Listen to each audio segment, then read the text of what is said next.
Ajax Sherman became the world's first top-ranking hunting genius. The hero had outstanding abilities, but his lack of compassion caused him problems with his reputation. It all started when an unknown guy told reporters about beating up a janitor. According to him, the hero, in a fit of anger, threw the man, who was old enough to be his father, against the wall. Then came a flood of articles and accusations, and all the fans turned away from Ajax. Decades of life spent building a reputation that is being devalued right under his nose. But the worst thing was that Ajax had no memory of the incident at all. He told the manager about this while the two of them were driving to the Hunters Association. Of course, he always disliked cleaners, but now he is going into direct conflict. Lucy Wood, with a completely blank face, said that the stranger was the victim's son. While they were driving on the highway, suddenly someone was driving straight towards them at full speed. It was only thanks to his ability that he was able to turn the car to avoid a collision. Ajax gets out of the car to deal with the obviously insane driver. But suddenly he activates a trap, shackles that block the hunter's abilities. They immobilize the hero, and suddenly he hears a truck driving towards him from behind. He is hit in the back by a truck, but suddenly another one comes from in front. They collide hood to hood, squeezing Ajax between them. The next second, there is a powerful explosion. Fortunately, the hero survives, because it is not for nothing that he is a top-ranking hunter. But immediately after this, he is surrounded by unknown persons who begin shooting at him. Ajax understands that an attempt was made on his life, and any other hunter would have died by now. But for a seasoned professional like him, they are definitely not a problem. At least that's what he thought until he was pushed against the wall. At that moment, one of the mercenaries points a Titan pistol, which is used in dungeons, at him. He advises the killer to be careful with the weapon, but he immediately shoots him in the head. The last thing he sees is a message from the system that the injuries are too severe and death cannot be avoided. When his consciousness was about to merge with the darkness, the system announced that he had unlocked a new skill, Karma. Suddenly, a nightmare makes him wake up. But when he looks around, he realizes that he is not at home and does not recognize this cluttered place at all. He recalls how the system confirmed his death, which obviously must have been a mistake. But then he notices a younger version of himself in the mirror and realizes that he has indeed traveled back in time. The system window tells him that thanks to karma, he was thrown back 10 years. He has also now been assigned a new job, dungeon cleaner. Ajax bitterly realizes that all the work and effort he has put in since he was 18 has gone to waste. But the system offers him a way out. All he has to do is become the Secretary General of the International Hunters Association in 5 years.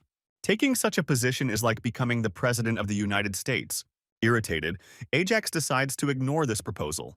The guy decides to become a hunter again, using his skills, but they turn out to be blocked. In response to his indignation, the system gives him a new skill. But as if to mock, this skill is called Obsession with Cleaning. Ajax decides that he cannot work as a cleaner because his pride does not allow him to. Moreover, it is more important for him to find out who those were who killed him. But suddenly, his phone receives a call from an unknown number. From the other end of the line, a man reminds the hero that he is already an hour late for clearing the dungeon. You can also hear the grumbling of other workers who are being detained by Ajax through the phone. The guy is very irritated that someone dares to say something about him, because he is used to the status of the best hunter. The man, meanwhile, offers him to rest today and asks him to sign his number as the head of Benjamin. This name already interests Ajax, and he asks the man to tell him his full name. To Ajax's horror, the man turns out to be the same cleaner who got him into trouble and killed him. Just as unexpectedly, the guy announces that he will come to work after all. Imagine his surprise when he found only cheap clothes and no car. Taking a seat on a city bus, he only grumbles about the injustice of his situation. The system forced him to live in complete opposition to the life he was accustomed to. But there is a good point. In this universe, he obviously did not use aggression against Benjamin Montgomery, although the guy still refuses to admit guilt, because he believes that he only lightly pushed the man.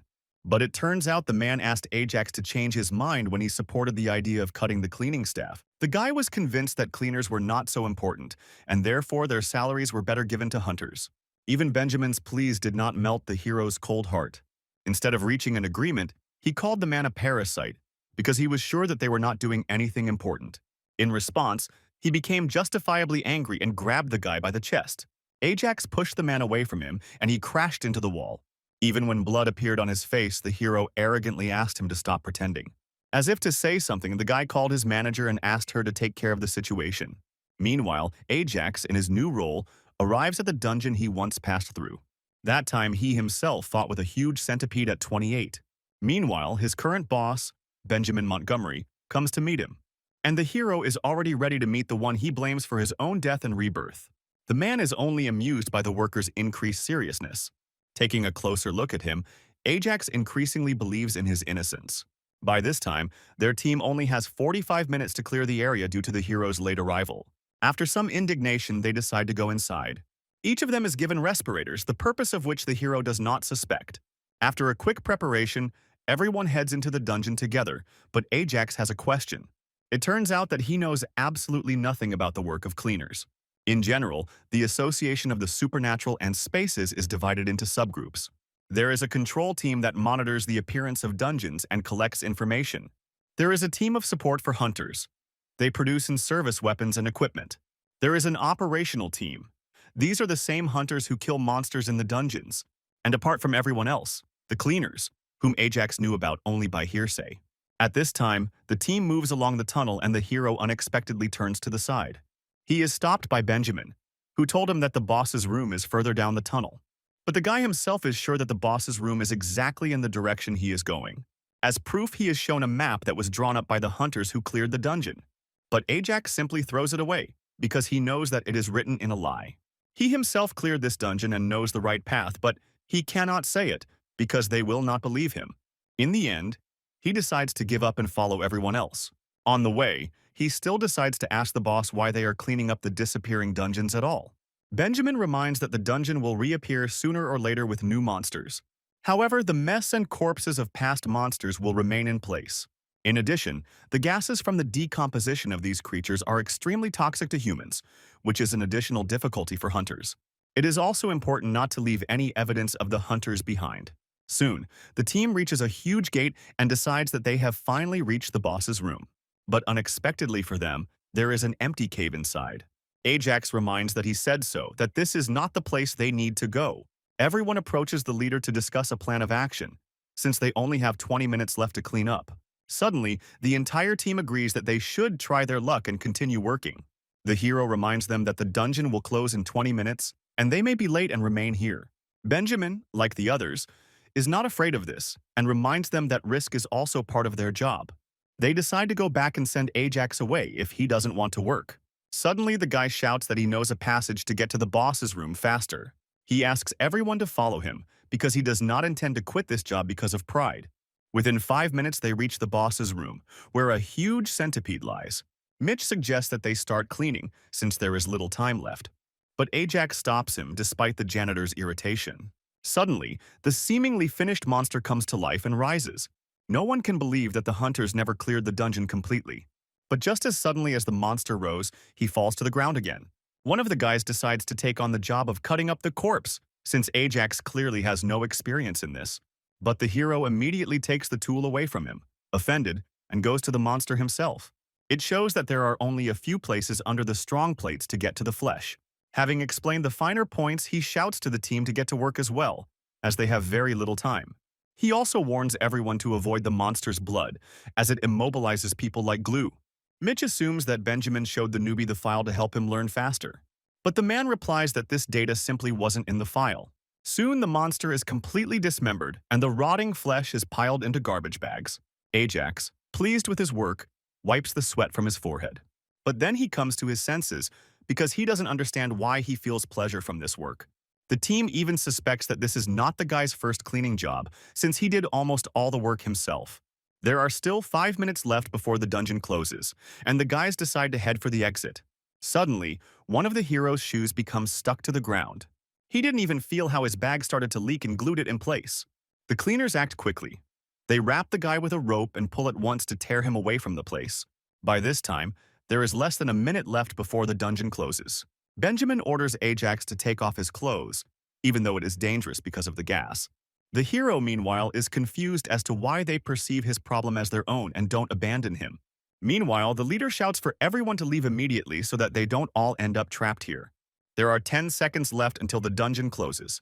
Having lifted Ajax off the ground and taken off his boot, Benjamin runs with him through the tunnel. In the last seconds, they manage to escape from the trap. The hero, meanwhile, tries to come to terms with the fact that he just died not from a monster but from the dungeon itself. Benjamin praises the hero for doing a great job in his first dungeon today. Only then does he realize that the danger and nerves are not over for today. For some reason, the leader, pleased with himself, says that they still have 5 more dungeons to clear. On average, the cleaners get 3 dungeons a day, but today was one of those unlucky days. As the sun sets and the entire team is barely able to stand on their feet, Benjamin invites them to come and relax together. But unexpectedly for everyone, Ajax refuses to go. The guy is sure that there is no point in him building social connections with them. But even so, the team thanks him for his hard work and bids him farewell until tomorrow. Once home, Ajax decides that Benjamin was definitely not the type to commit murder, even a contract killing. This leaves him with 3 people with whom he had conflict. Even he is amazed at the number of people he could have affected. But even so, in this universe, no one killed him, and therefore it makes sense to take revenge only by returning to his previous life. He decides to take a look at the unlock conditions for the skills and finds out that conditions have been added to them. Ajax decides that by fulfilling the conditions, he can stop working as a cleaner. But, unfortunately for him, all the conditions are tied to the success of the team. Indignantly, he throws the crushed bottle into a pile of garbage. At this moment, it's as if he sees for the first time the mess in which he lives. His cleaning obsession skill is activated and the guy cleans every corner of the apartment like crazy. He's so busy cleaning that he doesn't notice that he's unlocked the hyperboost skill. So, a week has passed since I started working as a cleaner. During this time, the hero cleared 25 dungeons and dismembered 30 monsters. Unfortunately, the skill he unlocked only manifests itself in battle. And since he works as a simple dungeon cleaner, this skill is of no use to him. However, he recalls one of the conditions, to attract the attention of the association. Of course, he could have easily done this by telling about future dungeons and monsters. But they are unlikely to listen to an ordinary cleaner. He could also contact former members of his hunting team and build friendships with them. But Ajax does not hope for this because crossing paths with them would be comparable to a miracle. Lost in thought, he doesn't notice how he misses his stop. 10 minutes late, he meets only Annie and Mitch at the meeting point. It turns out that Benjamin went to get some solvent because he ran out.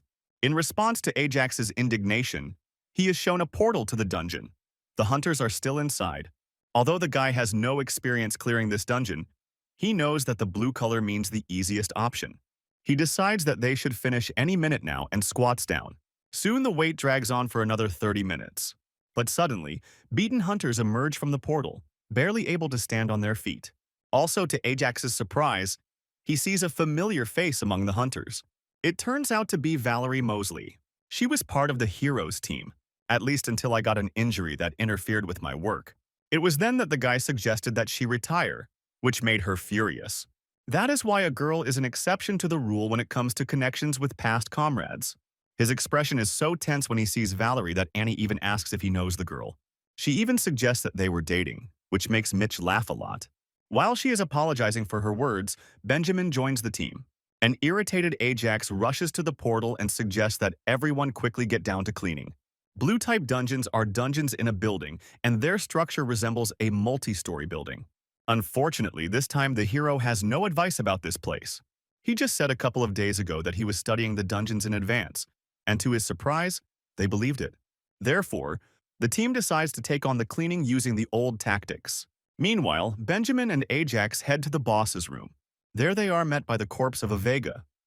Although this monster looks more like a short girl with wings, the leader admits that he feels uneasy about removing human and human-like remains. Ajax, meanwhile, is trying to understand what happened here. He refuses to believe that a hunter as strong as Valerie couldn't handle this monster for so long. In the past, the girl was a second-rank hunter and quite strong. Benjamin, meanwhile, brings him to his senses by shouting and asks him to help with the cleaning. But suddenly the guy notices cuts on the monster's body. After this, the team has 3 unlucky days, and each day they clear more than 5 dungeons. They find themselves in front of the blue portal again, and the hunters are already an hour and a half late. But soon they emerge from the portal, just as tired after the battle. Among them, Ajax also sees his former teammate. Valerie just walks past him without even saying hello. Then the guy sees her rubbing her shoulder. The memory of the cuts on the monster immediately comes up. To undergo surgery precisely because of a shoulder injury.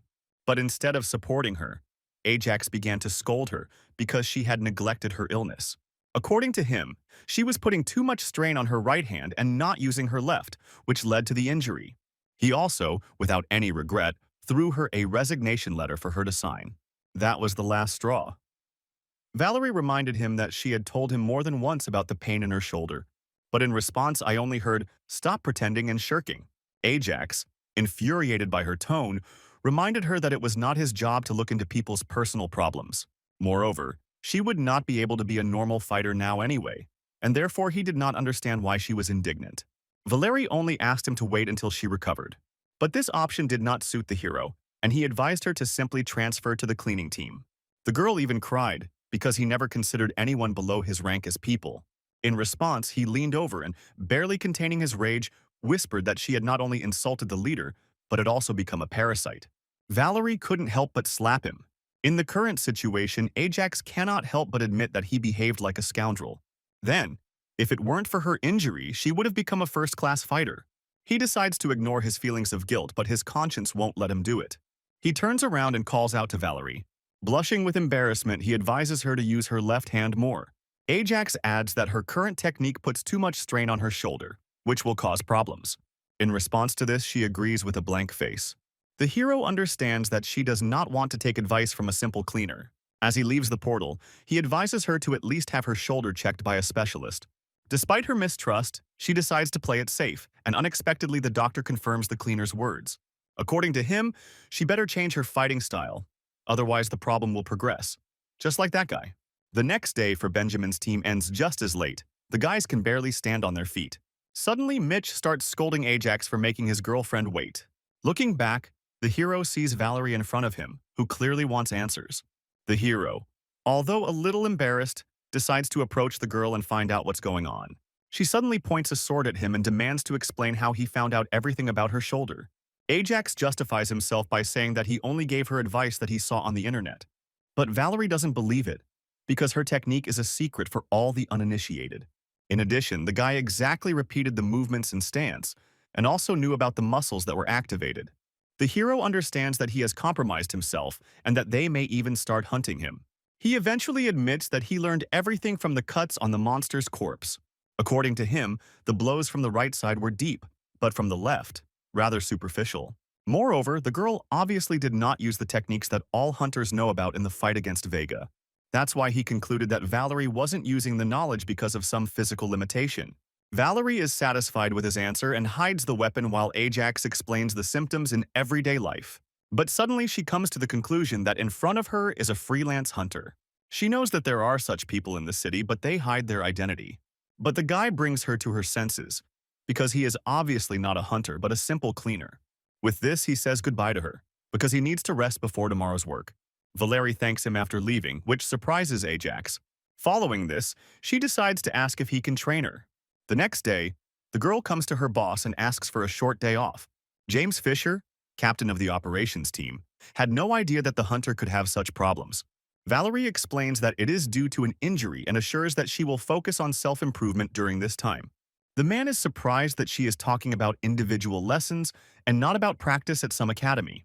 But what shocks him even more is that his employee will go to learn from the cleaner. Valerie also amazes him by the fact that this same cleaner hasn't even agreed to train her yet. James is tired of this conversation, and the only thing he asks for is to come back in 2 weeks. A few days later, everyone is surprised by Ajax's unusual behavior. It turns out that a few days ago he discovered a new skill, counter. Suddenly, Benjamin approaches the hero to ask what Valerie is doing with them here. Ajax replies that he brought her here so that they would have an extra pair of hands to help. But in reality, it wasn't really his decision. Then, a few days ago, a girl came to him to ask to become a student.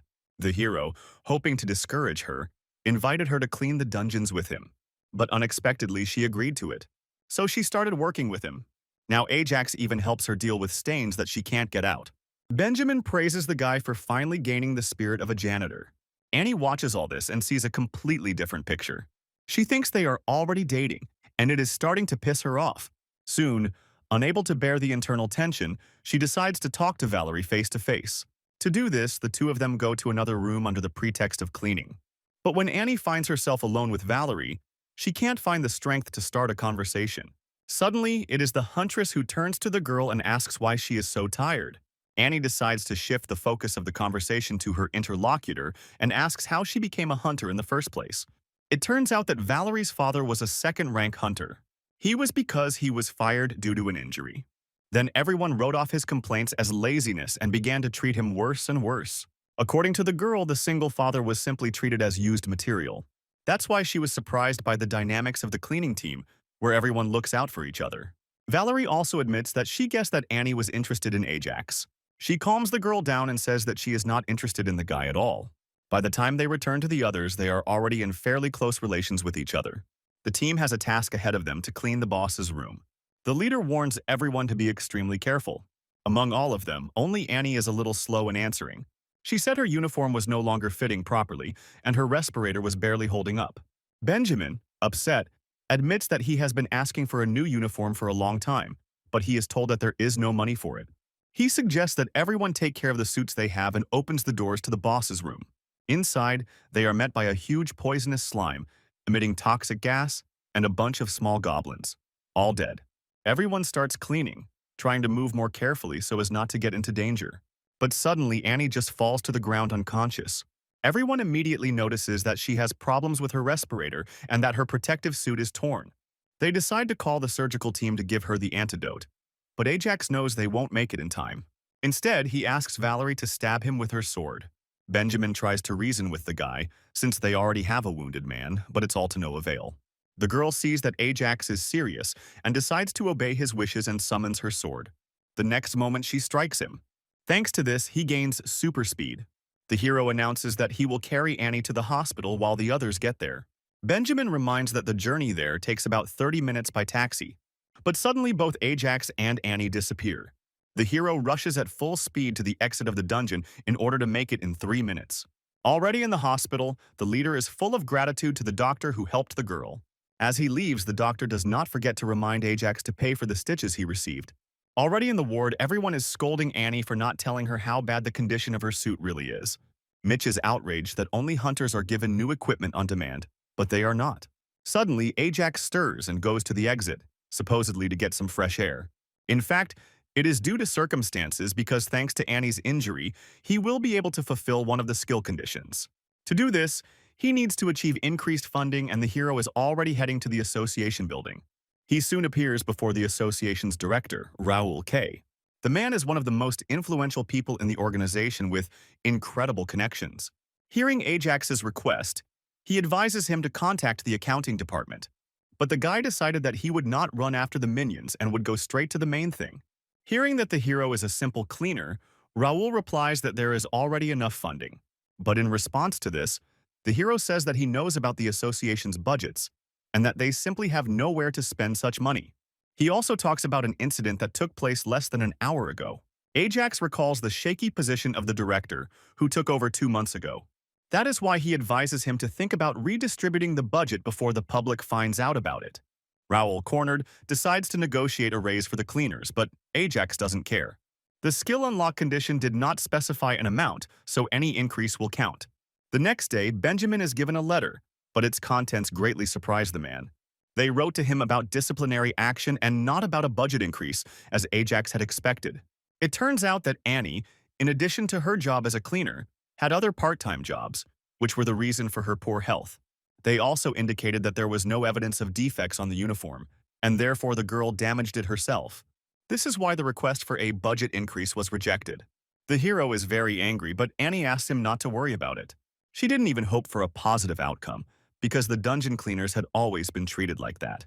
Despite this, everyone is very proud of Ajax's determination and his attempt to help them all. He, in turn, does not understand what they are talking about because he just needs to unlock the skill. After this, everyone goes to clean up, and the hero is left to think about what went wrong. Valerie approaches him and admits that it may be her fault. She said she was the one who told her boss about the cleaners she would be joining for a short time. She suspects that she hurt his feelings, and that is why he decided to take his anger out on Annie.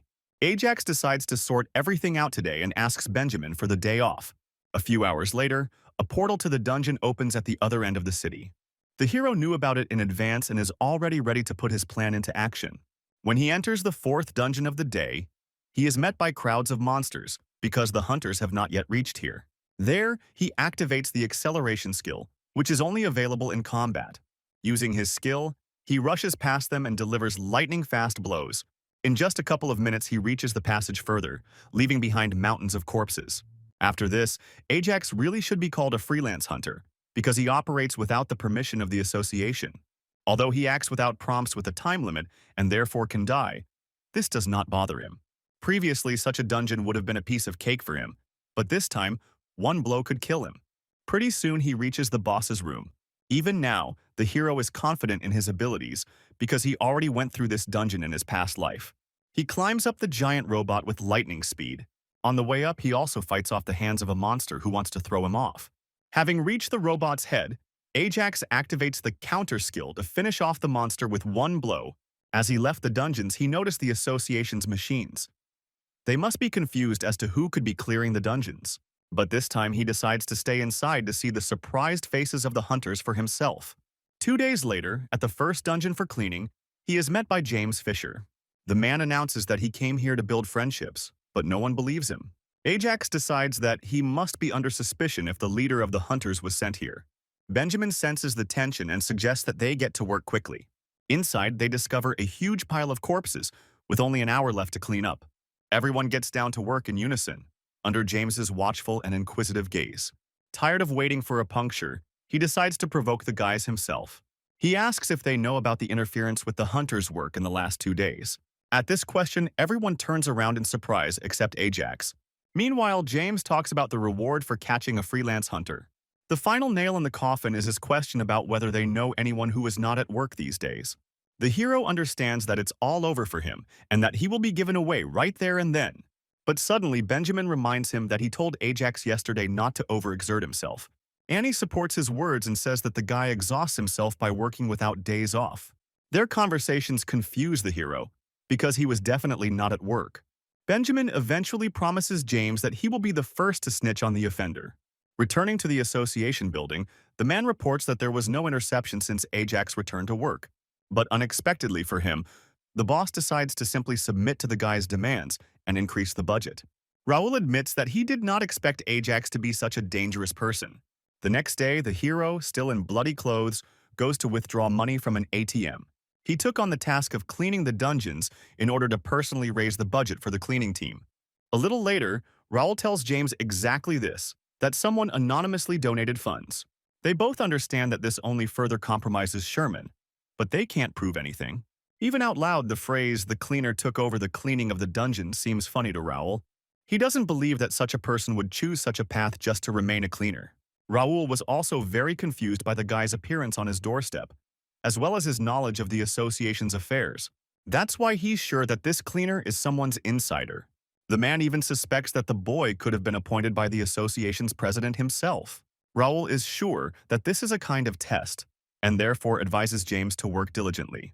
The next day, as everyone emerges from the last dungeon, Ajax looks forward to seeing his contribution reflected in the budget. Suddenly, at the collection point, they discover a pile of boxes. Inside, new protective suits, respirators, and all sorts of similar consumables await them. Benjamin also discovers a letter among the boxes. Ajax, meanwhile, cannot help but notice that there are things here worth much more than what he donated. When the leader says that there are 200,000 worth of things here, the hero cannot believe his ears. He even snatches the letter from his hands to make sure. The association apologizes for its short-sightedness and announces a permanent increase in its budget. They also include compensation for Annie for the incident that happened to her due to the suit's malfunction. Everyone thanks Ajax, although he tries to convince them that he had nothing to do with it. Even Benjamin doesn't believe him, because in all his time in the job, this has never happened. In any case, it is important for the whole team that the budget increase actually happened, and not who was the reason for it. But now, a new problem has appeared. All these boxes need to be manually carried to the office. Unexpectedly, Valerie suggests that she and Ajax take care of the boxes together, and sends the rest home. The hero says that he does not agree and asks not to involve him, because he does not trust the girl. But unexpectedly, one of the skills is unlocked, due to the fulfillment of the condition for increasing the budget. Now, with the Hellfire skill, it won't be long before he can leave the cleaning team. Still staying to clean up the boxes, he can't avoid Valerie's questions. She assures that she is not going to hand him over, and therefore asks not to worry.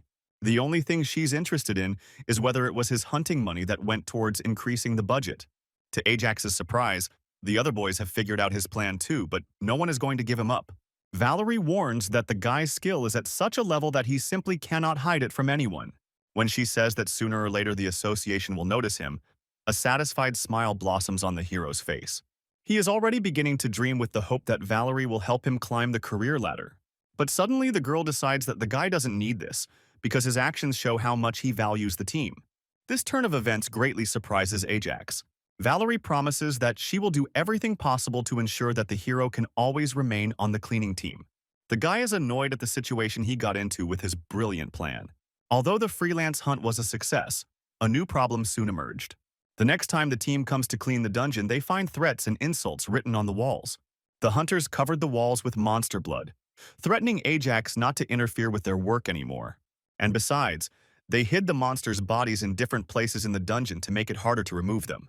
The guys suggest not letting these scoundrels get away with this and filing a complaint. But the hero replies that it is useless, and therefore asks to simply play up the threats and insults. He is sure that if he doesn't react, they will stop sooner or later. And while he would be happy to punish the hunters, he decides to avoid confrontations in order to unlock skills. But his hopes were in vain. Even after 3 days, the inscriptions did not stop appearing. It even begins to affect the mood of the team members. Benjamin even tried to talk to the hunters, but they deny everything because there is no evidence against them. Mitch even intends to tell at least James about this, but Ajax convincingly asks him not to do this. Instead, he goes to the exit of the dungeon and orders the guys not to clean anything here. He even activates his obsessive-compulsive disorder skill. Entering the association building, he pushes everyone out of the way. Today, he intends to put an end to these graffiti on the walls and the traps from the hunters. The turning point was an incident that occurred a few days ago. Then the two hunters, upon exiting the dungeon, met Benjamin's team. They started insulting the guys and talking about them like trash. Then Valerie approached them to find out where the guys were from. They first attacked her, as they had the cleaners, but suddenly one of them recognized the leader of his team. There and then they both bowed down and asked for forgiveness. But the girl only advised them to try to be better people than they are now. Leaving the hunters in a dejected state, she ran to say hello to Annie and Mitch. She apologized to her friends for the hunters, because they obviously were nothing special and therefore were being impudent. They heard her unflattering words and were very offended. The next day, when everyone came to work, Benjamin was glad that Valerie was with them again. But the girl apologized to him because she came to say goodbye. Of course, it was not her decision, but Ajax asked her not to come anymore. Although Valerie was very upset at first, she soon understood the reason for this decision. He finally decided to comply with her request and gave her advice based on his own experience as a hunter. As long as she follows his advice and schedule, he estimates that she will reach rank 1 very soon. He plans to use Valerie to negotiate with the association through her. Although he plans to use her as a tool, the girl is sincerely grateful to him for his help. But then, after she stopped showing up on the cleaning crew, the writing thing happened. Finally reaching the right floor, Ajax found those same impudent hunters and hit the first of them. The second one reacts quickly. He recognizes the form of the cleaner and activates the skill to fight back. His skill is called Necromancer and is offensive in itself. But the hero deftly dodges the attack. At this time, the guy activates the next skill to show what the title of hunter is worth. But Ajax is not going to listen to his nonsense and hits him too. While the hunters are trying to come to their senses, the hero scolds them for their unworthy act. He assures that he will tell everyone about their actions and their dungeons will no longer be cleaned. The hunter is confident that the association will definitely take their side and will not allow this to happen. But in response to this, Ajax suggests that he think again, because we are talking about weak hunters. The hero also suggests that he apologize to the cleaners on his knees if the job is still important to him. Suddenly, James bursts into the room, having been informed about the aggressive cleaner. Ajax already understands that the situation will become even more complicated if a man interferes. But suddenly he breaks into a smile and politely asks what brings Ajax here. The hero becomes wary of this attitude until James asks about the increased budget. The guy decides to talk about the hunter's inappropriate behavior towards the cleaners. The beaten hunter assures James that this is all a lie and claims that he was attacked for no reason at all.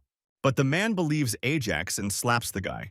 After this, he asks them to forgive him, making Ajax even more confused about the situation. However, the hero decides to be content with the situation and go home. But as he leaves, he asks that these hunters never catch his eye again.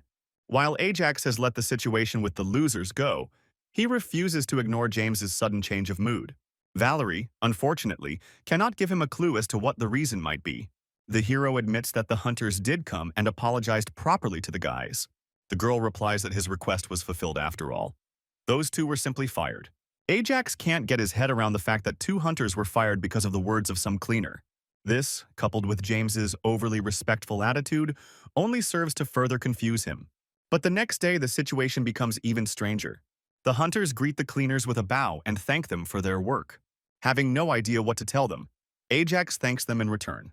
Moreover, inside the cleaning crew discovers the corpses of monsters which are dumped in a neat pile. While Mitch and Benjamin are grateful to the hero for his intervention, Annie admits that she is worried. She's afraid that the guy will get into trouble if this continues, because some hunter might get angry. Ajax assures her that there is no one there who is both stupid and fearless, and therefore he is not afraid for this. But suddenly Mitch has a question about why everything started to change so much with the appearance of the hero. He even suspects that he has some connections. But in response, Ajax only starts laughing. He asks to stop talking nonsense and just get to work. In the evening, on the way home, the hero cannot stop rejoicing at how smoothly everything is going so far. After considering all the conditions for unlocking skills, he still finds what is most possible to complete as quickly as possible. But suddenly the phone in his pocket starts ringing. Valerie is on the other end of the line, announcing that she will be participating in a raid on a multi-zone dungeon. She will also be the team leader, for which Ajax praises the girl. But the real shock for Ajax is that the cleaning team has been asked to take part too. The hunters are obviously not happy that the cleaners will take part of their earnings for the raid. But even so, some are still afraid enough to speak about it more quietly, so that Ajax does not hear. Benjamin even tries to calm his team down, although he himself is more nervous than the others. Suddenly, the leader of the team they will be collaborating with bursts into the room. Donald Clark welcomes everyone gathered for the conversation. Ajax is the most shocked by his appearance because he knows about the man firsthand. In his past life, this scoundrel stole several of the hero's achievements and is generally known for such machinations. He even warns Valerie about the dangers of cooperating with this guy. Donald, meanwhile, warns that once the raid begins, no one is to leave the dungeon. That's why he asks anyone who disagrees to speak up now. When no one raises their hand, he reveals his plan of attack. As expected, he is ready to entrust the cleaning team with the dirtiest and most dangerous work.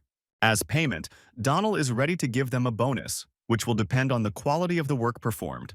Benjamin agrees, because the cleaners really have no reason to refuse. And for Ajax, this will be a great opportunity to unlock one of the skills. However, despite all the advantages, the hero decides to refuse to participate. Donald even drops the lollipop from his mouth in shock, as he feels himself losing control of the situation.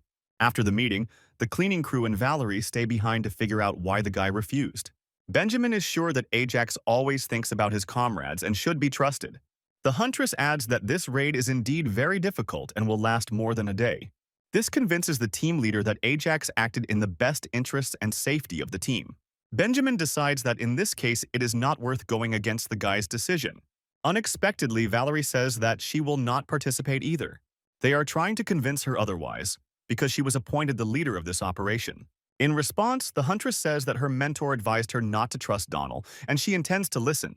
After the cleaner's decision became known, James can't help but smile. Donald took away his team's opportunity to engage in scams, and he regrets not seeing the villain's face during the meeting. He even came to his office to mock the man. Suddenly irritated, Donald jumps up from his seat and announces that he is organizing a mandatory draft. This is the situation when an employee of an association is ordered by the head of the department to participate. A few days later, Benjamin's team learns of the order, leaving them with no choice about participating.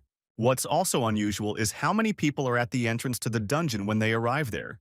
While the guys regret not having cleaned themselves up in front of the reporters, Ajax notices Valerie nearby. She flinches as he approaches, and the boy realizes that the leader of the operation is nervous. He advises her to straighten her shoulders and look more confident so as not to lose face in front of the public. The hero also promises to turn on his radio so that the girl can contact him in case of extreme danger. For the mission, the cleaning team prepared everything necessary, including cleaning supplies and materials. Benjamin asks everyone not to worry and just do what needs to be done as always. At this time, Donald Clark approaches Valerie and asks her to take care of his people. Annie is surprised that the leader is also being sent to the battlefield. But Ajax has already figured out what is going on. It is obvious that the girl is sent with everyone on the mission because there are some flaws in the plan. And all because Donald has absolutely no field experience because he only appropriated other people's merits. He also asked the cleaners to try not to distract or delay the hunters. Ajax snorts in response and says that they know what they are doing. Valerie, meanwhile, decides to repeat the briefing again so that everyone understands the plan. Each team of hunters will be responsible for their own section of the dungeon. Also, although everyone here is a professional in their field, the girl asks that, in case of danger, contact the cleaners. This statement shocks and humiliates the hunters and Donald in particular. Even Ajax looks at Valerie in shock as she tries to figure out what she said wrong. Regardless, it's time to move out and all teams head together to the portal to the dungeon. Soon the cleaning team begins cleaning the first section of the dungeon. Annie is surprised that everything is going so smoothly, and Ajax tells her that they most likely will not see the hunters until the very end. Usually when dealing with such a huge number of corpses, the cleaners usually just burn them. But, since the dungeon is in an active cleaning phase, the guys have to put everything in bags. First, the meat is poured with a special composition, and then sealed so that they do not decompose. Already the guys are starting to worry about the amount of small work that has been added to them. At first, everything went as usual. It was a standard cleaning, but just a little more complicated. But after 8 hours of the hunters killing monsters with ease, the cleaners were in a different situation. By 10 o'clock, they began to feel obvious fatigue. After 15 hours, Mitch injured himself while dozing off in the middle of work, but fortunately, not badly. Thus, the gap between the hunting and cleaning teams continued to widen. After 18 hours, the hunter commander reports that the gas level in the dungeon is too high. Benjamin apologizes, because they are already 5 sections behind the hunters. Besides, the cleaners are so tired that they need time to rest, at least an hour. This really pisses off the hunters because they say the cleaners are simply ignoring their duties. Then Ajax takes the radio from Benjamin and asks him to tell Valerie that the hunters should temporarily stop the cleanup. But in response, he hears that it is the job of the cleaning team to come up with something about it. Then the hero invites several hunters to join the cleanup. Of course, they see no reason why a hunter would engage in such a dirty business. That is why Ajax decides to visit the hunters himself to find out the situation.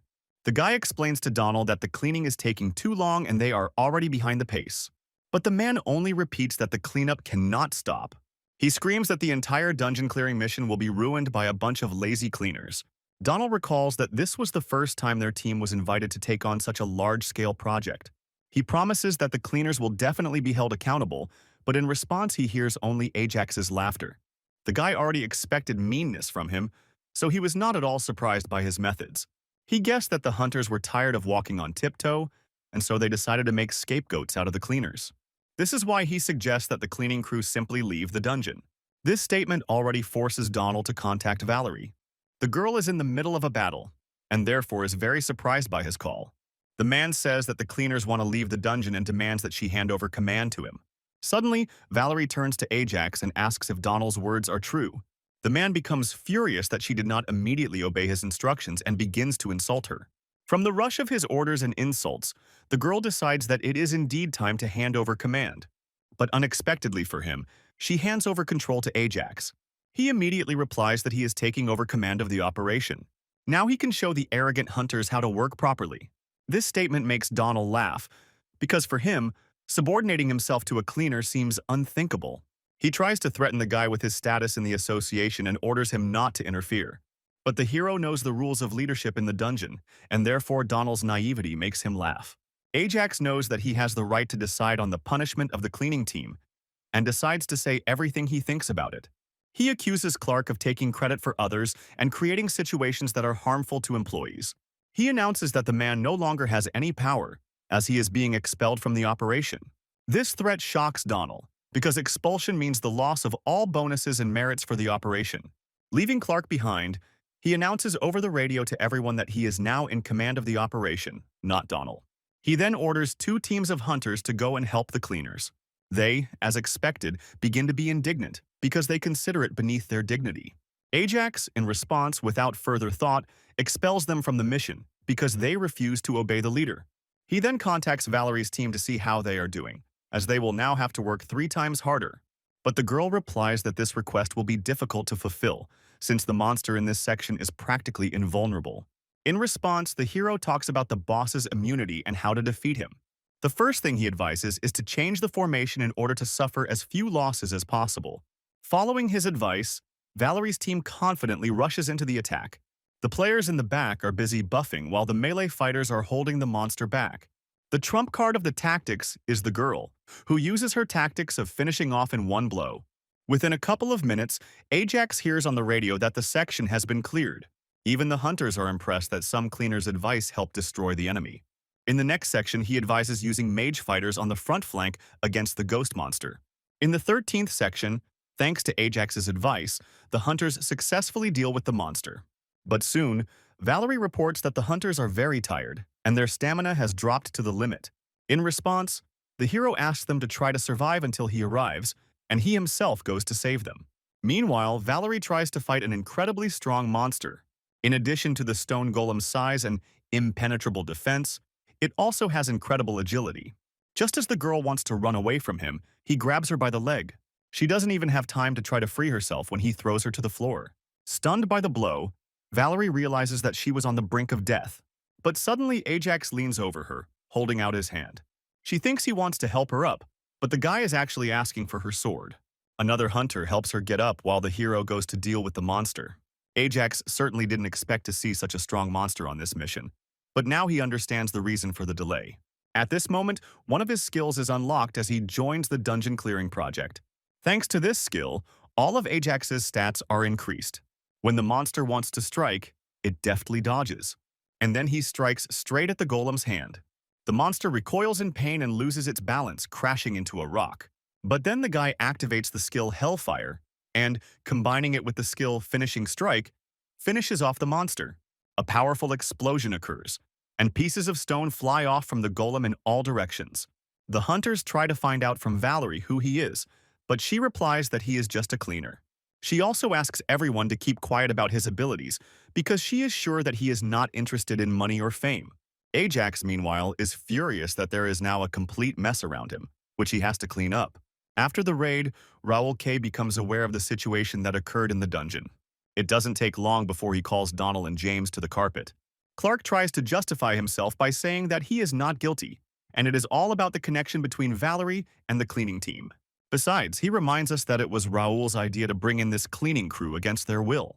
In response, Kay grabs him by the hair and reminds him that he is talking to his boss.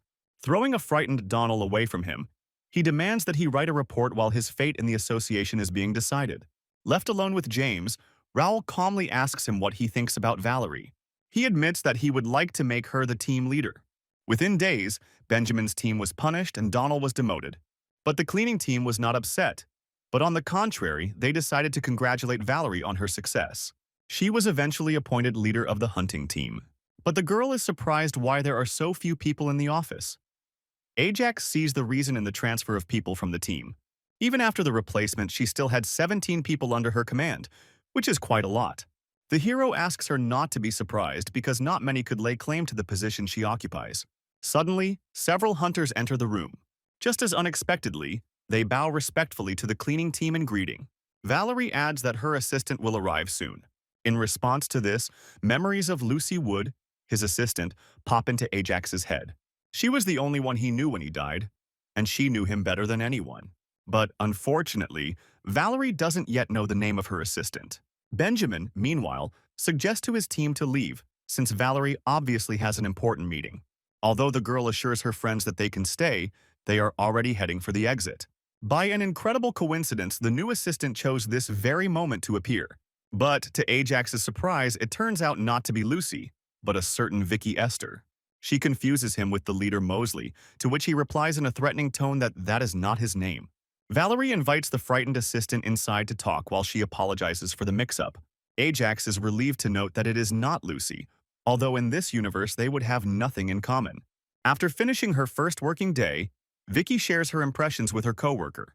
It turns out to be that same Lucy Wood. The girl is interested in asking about working with those about whom the association is buzzing. The girl says that Ajax Sherman scared her a lot. In response, Lucy recalls how, with his arrival on the cleaning team, they began to receive funding. Obviously, the guy is no slouch, and Lucy can't wait to meet him in person. The next day, Ajax, while cleaning, unexpectedly discovers Valerie next to him. Moreover, she brought her team of hunters with her, and they also began cleaning. The hero reminds her that she has only just become a captain and should mind her own business. At this time, Benjamin is only happy to help and shares how to clean up various stains. Annie is as open to their help as Mitch is. Ajax decides not to prove anything to anyone and just surrender. But he still wonders why Valerie actually came to him. It turns out she's having trouble coming up with a dungeon hunting plan. She was given 50 dungeons, but there were too few people on the team. Moreover, she was not at all pleased with the news that dungeons with weak monsters would not be taken into account. But Ajax assures her that all dungeons, including simple ones, are taken into account.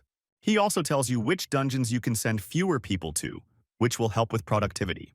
The hero is not surprised that they came to him with such a question, because even seasoned leaders with experience do not always know this.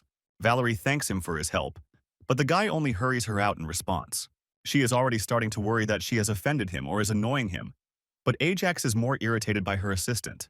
The girl assumes that they had a conflict in the past, but Ajax assures that they only met yesterday. Meanwhile, Vicky approaches Valerie to hurry her to meet the team. To this, the girl suggests that she leave first and organize everything, including a restaurant reservation. She happily runs away, although she could have organized everything from the dungeon. Suddenly, Valerie asks if Ajax is talking to anyone from the support team.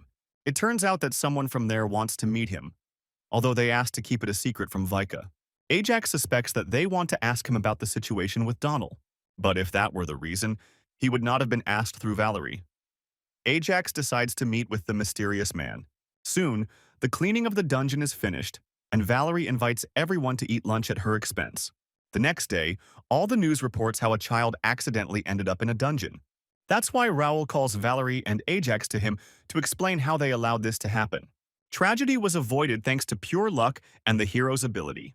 He becomes the one who takes all the blame on himself, allegedly forgetting to set limits. Valerie tries to intervene because she clearly saw how Ajax set the limit precisely. But the guy only asks the girl not to contradict the director. The hero asks to save a seat for himself in the conference room to explain himself to everyone. Raoul, in response, advises him not to hope for the absence of punishment, even after a public apology. After this, he exhaled heavily and asked everyone to go about their business. When they leave Raoul's office, Valerie immediately yells at the hero because he simply lied and made himself look guilty. Moreover, she refuses to believe that everything that happened was a coincidence. Valerie is sure that someone is trying to frame them, and asks Ajax not to take it as his fault. But the hero replies that by telling the truth, they will not be able to catch the culprit so easily. Besides, they are not dealing with simple bandits, and therefore he asks her not to do anything. But in fact, the whole situation with the monster and the victim will only play into the hero's hands. All he has to do is attract enough attention to the cleaning team to unlock the skill. Later, sitting in her office, Valerie thinks hard about who could have done such a mean thing. She is sure that someone is definitely planning something against Ajax, and the villain is definitely part of the association. Her team also supports the idea that someone is trying to frame the cleaning crew. Since the hero helped them clear out a huge dungeon, they want to help him in return. Valerie is inspired by their determination and orders them to suspend all operations and begin searching for the villain. Together they leave the office, but unexpectedly Valerie meets Lucy Wood. A few hours earlier, she had been told about the situation with Ajax and how he had taken the blame. She was surprised that such a noble man had such connections and knowledge about the association. Lucy even thinks that he will be able to kick out all the unworthy people from the company so that they do not interfere with the work. That's why she decided to come to Valerie, to offer her help in the search. The girl admits that she is just beginning the investigation, and therefore does not yet have a basis for accusation. Lucy says she's already checked the camera footage and it's simply not there. Since the dungeon appeared practically at the exit from the city, where there are no cameras, there is no recording of what happened. But fortunately, there were cars with video surveillance nearby, and one of them could provide a recording. On Lucy's instructions, Vicky is now diligently searching for these cars because she has memorized their numbers. Once she's finished, Lucy suggests using an official request from the association to get the records. Valerie thanks the girl and is already reaching for the document, but Lucy unexpectedly pulls it out of her hands. The girl explains that such help costs money and asks the leader to tell about Ajax. Since there are a lot of rumors about the guy, she is interested to know which of them are true. But Valerie sheepishly admits that she is not familiar with the rumors, as she does not have many friends in the association. Lucy realizes that the girl truly believes that Ajax is just a cleaner. But even so, she is impressed that the association has such dedicated people willing to take on the blame and responsibility. With a smile, she announces that she will help them, but only if they arrange a meeting with Mr. Sherman for her. Her intervention only gives the team more determination to find the culprits. Meanwhile, the hero, having bought himself a suit for the conference, receives a call from Annie. She is worried that Valerie is not answering her messages and calls.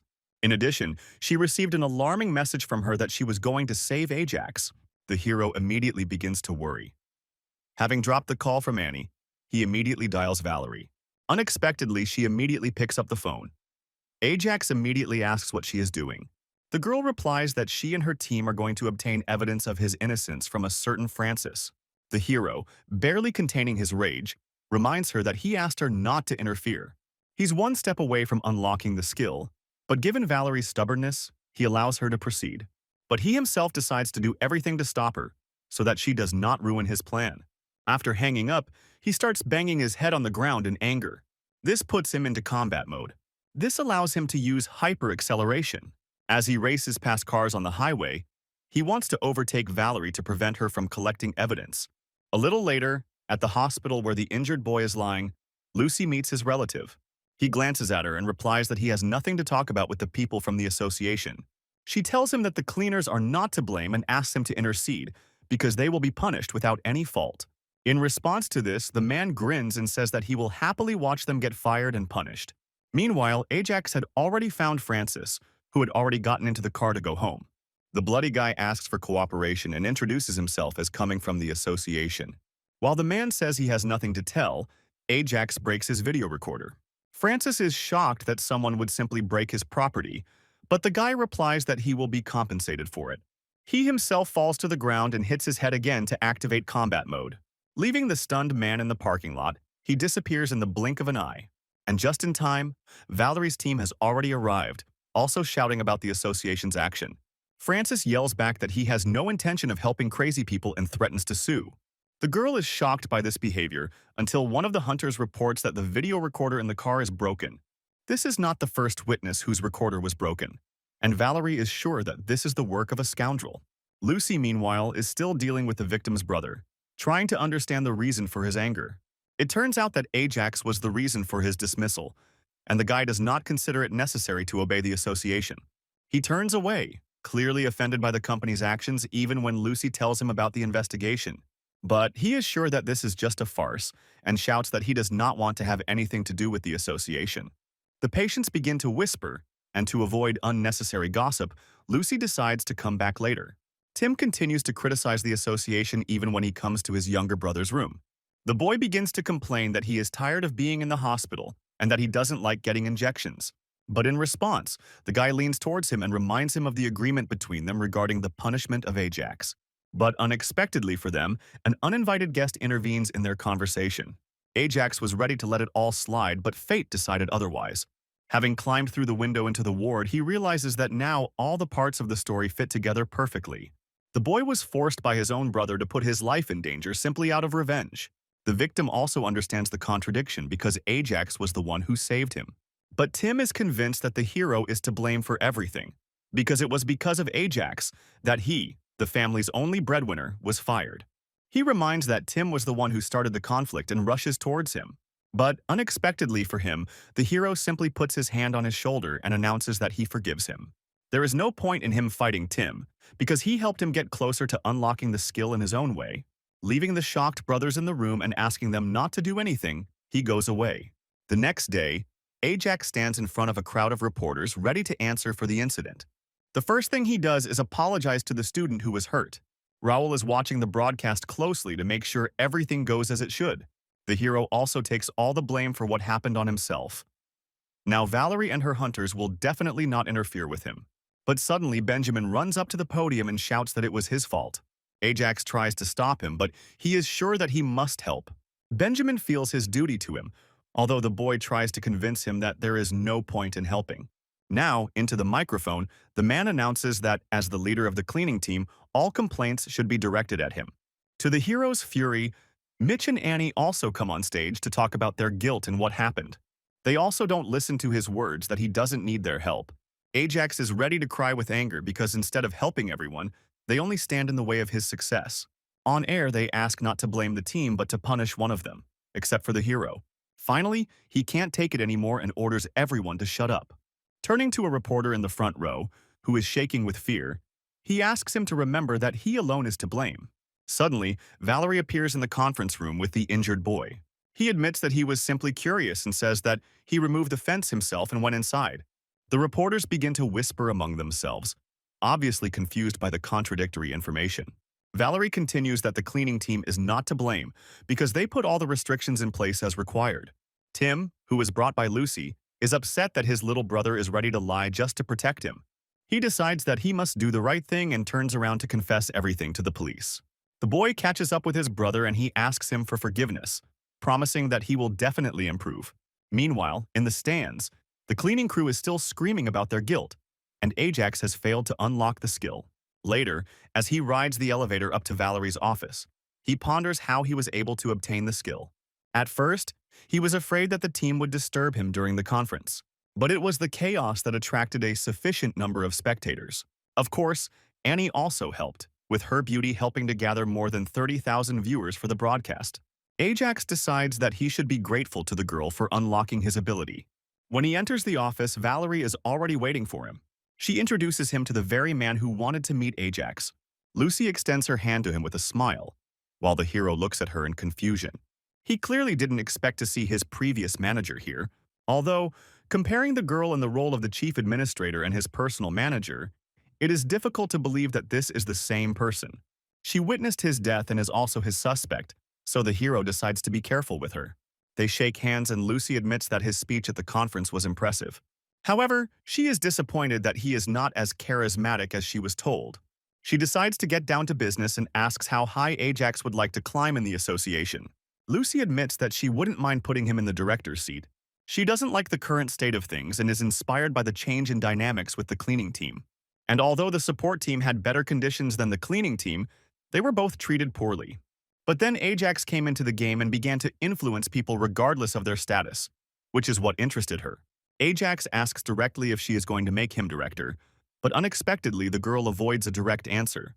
But she is absolutely sure that the guy will not achieve this with the current state of affairs and resources. Valerie doubts that the chief administrator has such powers. In response, Lucy says that the opportunities are there, along with a large number of admirers in the operating team. The support team can provide a huge amount of items, including weapons and armor. Ajax knows the reason why the girl speaks so confidently about everything. Her father is on the association's board of directors, and he is one of the few who deserves his place there. In her past life, the girl even achieved a high position, thanks to which she and her father formed a powerful duet. But unfortunately, 5 years from today, Derek Wood was fired. Ajax suspects that the man has crossed someone influential. After this, Lucy's influence began to wane until she became the hero's personal manager. Remembering these details, Ajax assumes that this whole plan belongs to her father. But if it all ends up being tied to Derek, the cleaning crew in Valerie's team might just disappear with his dismissal. That is why the hero thanks Lucy for the offer, but decides to refuse. He decides that he will continue to do what he has been doing, but refuses her help. Although he doubts that she is guilty of his death, he still does not trust her completely. The hero turns to an indignant Lucy and replies that he never had any plans to overthrow the top brass of the company. After leaving the association building, he arrives at the dungeon he will be cleaning. Mitch took the day off today, so the three of them will work together. The guy asked for time off to meet his sister, who is a hunter and came to the country for work. Annie, Benjamin, and Ajax are so engrossed in discussing Mitch that they don't even notice the fourth person nearby. It's only when they finish cleaning that they notice a stranger in their team. The man says the association gave him the go-ahead to write about Benjamin's team. Ajax responds by asking why there is such interest in their team in particular. Lance admits that after the conference they attracted the attention of many, especially Annie. In addition, there are many topics that concern this team, and the special attitude that many people have towards them. Annie thinks it's a good idea to let more people know about their work, which Lance is very happy about. Benjamin is worried that viewers will be put off by the sight of their work, and Ajax supports him. But then he remembers the possibility of attracting new people to the cleaning staff in this way. The reporter replies that it is possible, but people usually have a negative attitude towards such an activity. Then Ajax asks him to write about the work in the right words so that people will still want to join. Inspired by the young man's enthusiasm, Lance decides to listen to his advice and write the necessary article. At that time, the hero did not expect that the man would be so inspired that he would start creating headaches for everyone. But the next moment they come across the dungeon boss who stops chatting. Ajax decides to continue shocking Lance by dismembering the monster in front of him. He even invites the reporter to try to cut up the monster himself. But he is clearly not impressed by such a proposal and loses consciousness. Ajax is only amused by this situation because he is going to completely change the public's opinion of himself. But later it turns out that Lens has nothing to attract new cleaners with. The job doesn't give any bonuses, and there's more work than there is. Benjamin and Annie also can't come up with anything. Ajax starts to get nervous because he needs people to unlock his ability. Suddenly the team leader comes up with an idea. Today is payday. The hero understands that if not working conditions and people's respect, then money will definitely influence candidates. But to his shock, the salary turns out to be meager, even taking into account the bonus for helping to clean the huge dungeon. Meanwhile, Benjamin and Annie are delighted with this month's raise and call themselves lucky. Lance waits for the hero to answer, but he can't think of anything. With such data, the reporter's article would be more likely to warn against the job than to attract newcomers. Not finding a better way out, he lies that he only received half of his salary. Such news pleases Lance because with such a salary, attracting newcomers will not be a problem. His comrades try to persuade him to admit to lying, but he continues to stand his ground. Instead, in the evening, he bursts into Raoul's office. Raoul is not at all happy about the appearance of a problematic employee. This time the guy came to ask for a salary increase. The director explains that he cannot do this to Ajax yet, since he has only recently started working there. But the guy continues to stand his ground, and also asks to double his salary. Barely containing his rage, Raoul agrees to increase the salary, but only for the hero. This does not suit Ajax because he needs to raise the stakes for the whole team. He is also impressed by the man's endurance because in his place he would have kicked the impudent fellow out. In the end, Raoul admits that this issue is not within his competence and that he cannot decide anything himself. Ajax realizes that he may have rushed into things by expecting to complete 2 skill requirements at once. Suddenly, the executive director enters the office, causing Raoul to rise from his seat. Derek Wood came to complain that the man was clearly showing a preference for one of the hunting teams.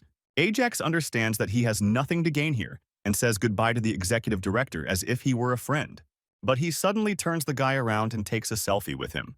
Derek admits that he is a fan of the hero and knows everything about him. Although Ajax tried to avoid meeting him, it eventually happened. The man says that all the bosses know about the hero, especially after the situation with Donald. In addition, everyone knows about the help to Valeri's team, and there are rumors that Ajax wants to take over the company. When it turns out that the guy came for a pay raise, Derek, as the head of the committee, agrees to talk. Of course, he is not allowed to decide such issues himself, but the man certainly has enough influence. The hero guesses that the executive director needs something from him, and he replies that it is true. According to Derek, Raoul and James are in a coalition that gives privileges to hunters of only one team. The executive director offers the hero to demonstrate his abilities and promises to think about salary. To do this, Valerie's team must outperform James's team in terms of clearing. 4 days later, Ajax gathers a team of cleaners and hunters in one office. He announces that this time they will fight together for first place in order to deserve a salary increase. Valerie sheepishly admits that her team is barely doing the bare minimum. Ajax in response promises to help them, as he has already developed a plan. The girls' team pricks up their ears because in this way they will be able to avoid the disparaging attitude of their superiors. Now, having received help from Ajax, they have no reason to refuse and all the hunters unanimously agree to follow him. But for everything to work, it will take a coordinated effort from the cleaning team and the hunters. But besides this, the hero attracted help from outside. Lucy enters the room and warns him that she will help, but she remembered his attitude last time. Even if they team up, Valerie and Benjamin's team can't win, so Ajax asks Lucy for help. When they move on to discussing the detailed plan, the manager can't contain his shock. According to her, they don't have to worry so much about getting a place in the rankings. Ajax assures her that he is not going this far just for a place in the rankings. He plans not just to beat the opposing team, but to take first place. Lucy reveals that James's team has a wealth of information on the dungeons. But the hero says not to worry about it and suggests trusting your instincts. Their conversation is interrupted by Lance, who is surprised by the influence the cleaning crew has in such matters. But suddenly a roar is heard outside the window. The dungeon that Ajax mentioned has opened. The entire team heads to the exit to begin the cleanup. Lucy is responsible for preparing the equipment and commanding the cameras. Meanwhile, Valerie's team begins clearing the dungeon. The hero is not happy that out of all the monsters they came across, they only encountered iron skeletons and advises the girl to kill them with one blow. To achieve this, he talks about their weak points. The team of hunters uses the developed tactics to apply the information from the boy. Soon they successfully defeat the largest skeleton. Ajax is so distracted by the fight that he doesn't notice how he himself is being attacked. Luckily, the skeleton didn't hit him, although it did scare him a lot. The hero decides to use the sword he found on the monster. He imbues it with skills and sends the sword flying upwards. The blade accurately cuts through the monster's vertebrae right at the weak point. The cleaning team also bursts into the battle. Lucy, meanwhile, tells Ajax about the new dungeon. The hero decides that at this rate, getting first place won't be difficult at all. Soon, Valerie's team begins to breathe down the backs of James's team. The difference in approach to management between them also becomes obvious. James prefers to insult his subordinates and push them. The cleaning team, who supposedly detain everyone, also gets it. Meanwhile, Valerie and Ajax form a harmonious tandem, managing their subordinates wisely and calmly. With this approach, they get things done faster than they planned and even have a lot of time to rest. Raoul also learns about the connection not only between the hunters and the cleaners, but also about the help of the support team. The man understands that not only Lucy is involved, but also Derek, although he cannot believe the latter's favoritism. The assistant warns that such a team is capable of clearing dungeon after dungeon without assistance. Raoul asks Captain Horton if he wants to help the Ajax Alliance as well. Randolph, with fear in his eyes, replies that such a thing will never happen. In response, the director orders that no new dungeons be given to Valerie's team. Meanwhile, the team's affairs are going as well as possible. Everyone is acting according to plan. Ajax makes sure Lance records their progress to write about in an article. The reporter reminds him that they paid for or borrowed many of the things. In response, the hero puts his hands on the man's hands and sincerely asks for help in attracting new people. Suddenly, his radio comes to life and Lucy reports the news. It turns out that all the dungeons were distributed among the remaining teams, leaving them with none. James's team also clears the dungeons so quickly that the cleaners can't keep up with them. Now there are 3 dungeons left uncleaned, and Ajax understands that his team will have to clean them. If the team doesn't get first place, then the competition simply doesn't make sense to him. The hero decides that they need to continue. The opposing teams will soon run out of steam and can be caught. But the problem is that his cleaning crew will have to work longer hours than they should, including the poison gas. There is also a chance that monsters will come to life when the cleaners enter the dungeon. Derek soon learns of 3 uncleared dungeons and is angry that Raoul allowed this to happen. He decides to contact Captain Horton to sort out the situation. But suddenly Lucy comes to him and says that there is no need to shut down the whole event. She proudly says that the hunting team and operations team have joined in the cleanup. She also conveys a message from Ajax, who admits his defeat this time. When she leaves, Derek orders his secretary to call a meeting of the directors. Raoul is told about Valerie's team being eliminated from the competition, as they can now continue with their plan. But the man sees that their situation is not at all advantageous, and something much worse awaits them. Meanwhile, even Lucy began to help the cleaners dismantle the monster. Valerie also helps her, showing her the technique of how best to cut meat. The manager is impressed by her skills, and the girl admits that this is not the first time she has helped Benjamin's team. A little later, Ajax approaches them to inform them that everyone is already wrapping up to leave the dungeon.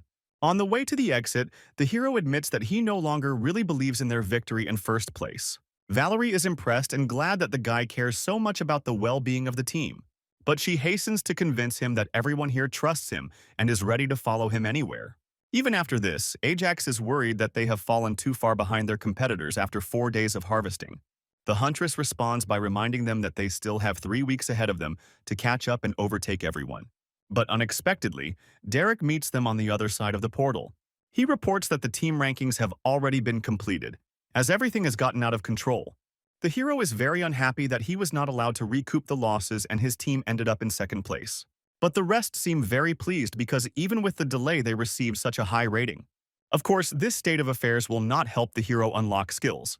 Derek just laughs that Ajax expected to come out on top, despite all the obstacles and sabotage they faced. However, he notes the boy's merit to the association for completing the cleanup. He promises that the guilty will be punished, but also asks the hero to come to his place later. Ajax knows from a past life that there will be talk about reforming the management of the association and does not want to participate in this. Unexpectedly, Lucy suggests that everyone celebrate the end of the competition. In the cafe, they all release accumulated stress by drinking and dancing. The following day, a disciplinary hearing took place regarding the incident during the competition.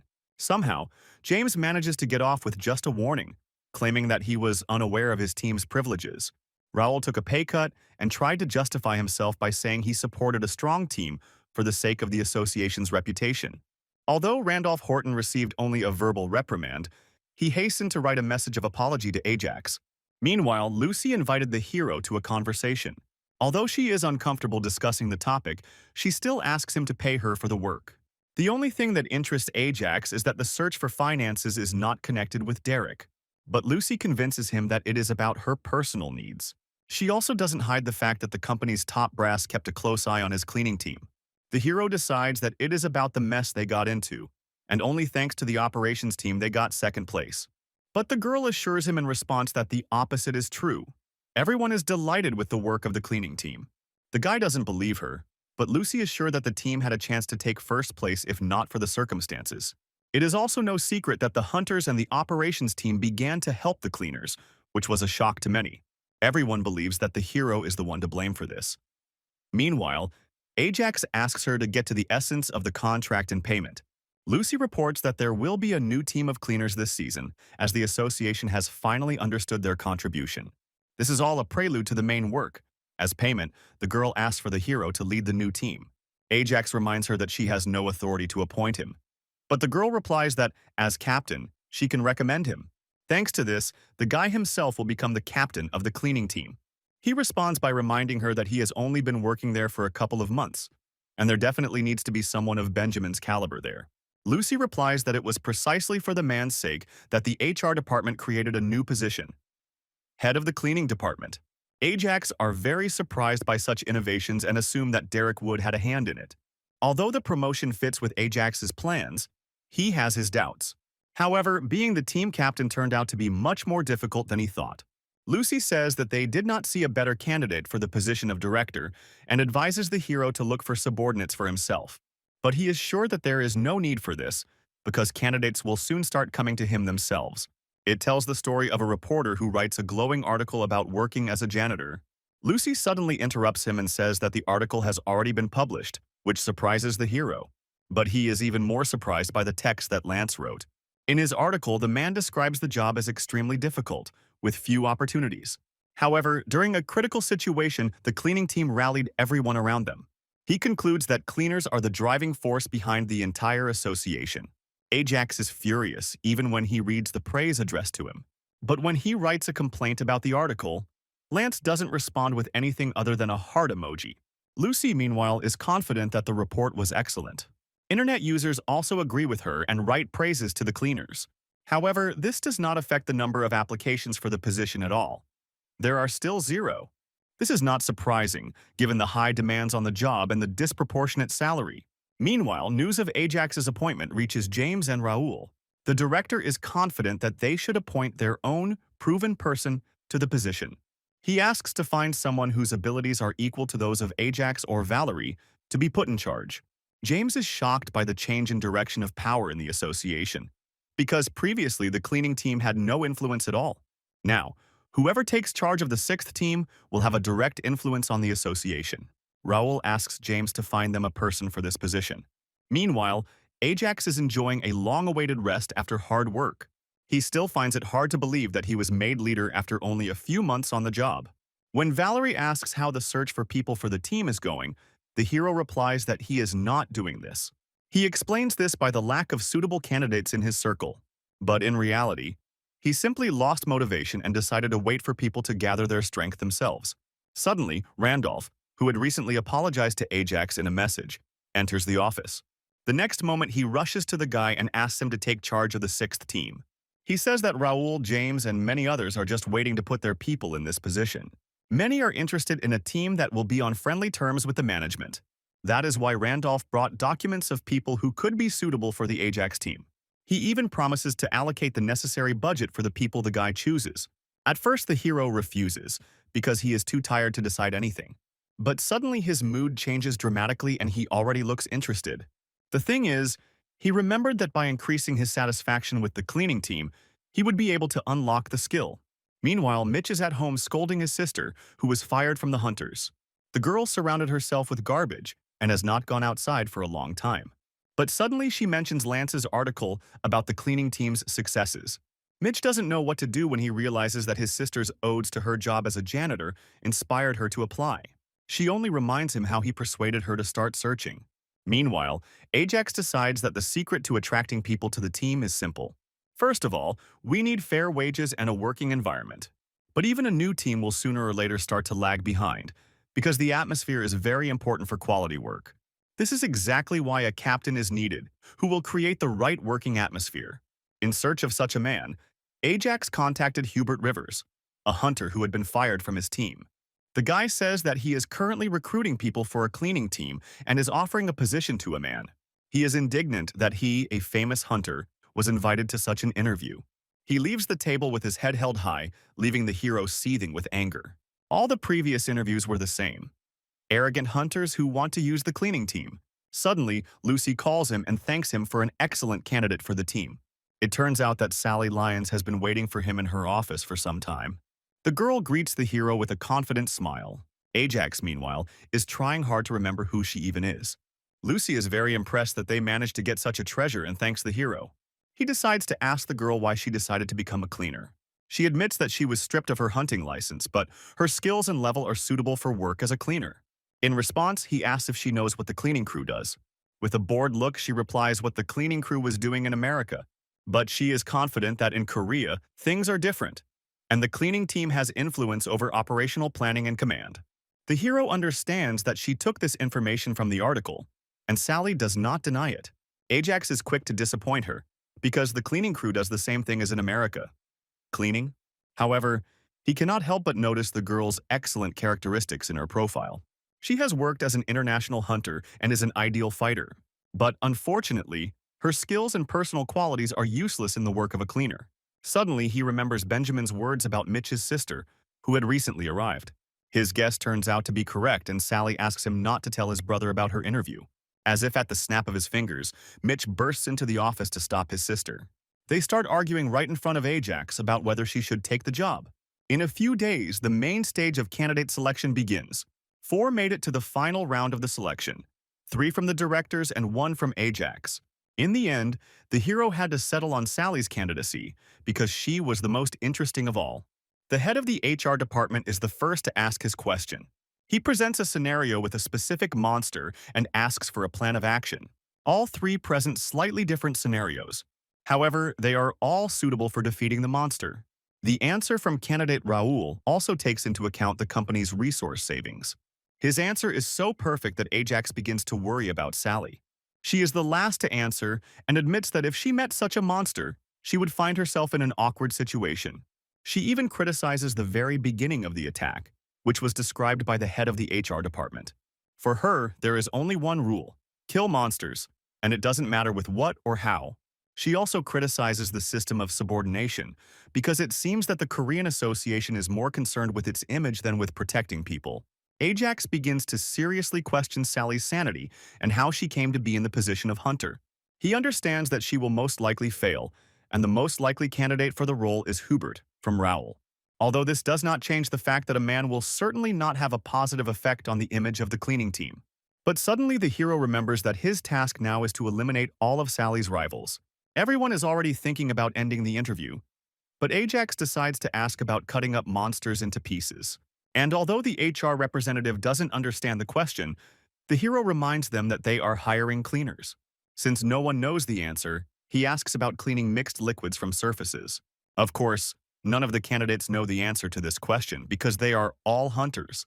When no one answers this question either, Ajax calls all candidates for the position unworthy. After the interview, Hubert, confident in his superiority, approaches the hero. The man is surprised that after all that bravado, the guy brought someone like Sally to the interview. Now the hunter is confident that victory is in his pocket, no matter how little he tries.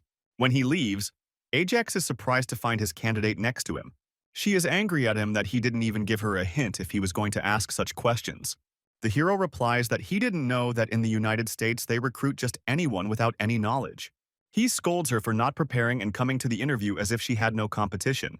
Since the interview has been extended to a second stage, he advises her to prepare better next time. But she warns that if she is not interested, she should abandon the idea of this job.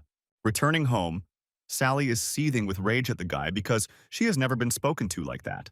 Mitch approaches her and explains that Ajax was still kind to her.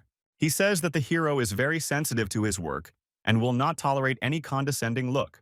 The cleaner is sure that she has already been written off from the race and suggests that she just let it go. When it comes to the practical task, the girl gets nervous because in fact she doesn't know anything about cleaning. Suddenly, they are distracted by the doorbell. It turns out that Valerie and Annie came to them to tell them about the upcoming task. The girls came to help Sally, and she couldn't find the words to refuse them. Benjamin, Randolph, and Lucy also joined them to explain the job of a cleaner. The leader of the control team can't stand it any longer and rushes to the girl to convince her to try to win. All those who came are ready to share their knowledge. If only the candidate from Ajax would advance further. But suddenly the girl declares that she is not going to take the practical test. A week after the first interview, it's time for the practical assignment.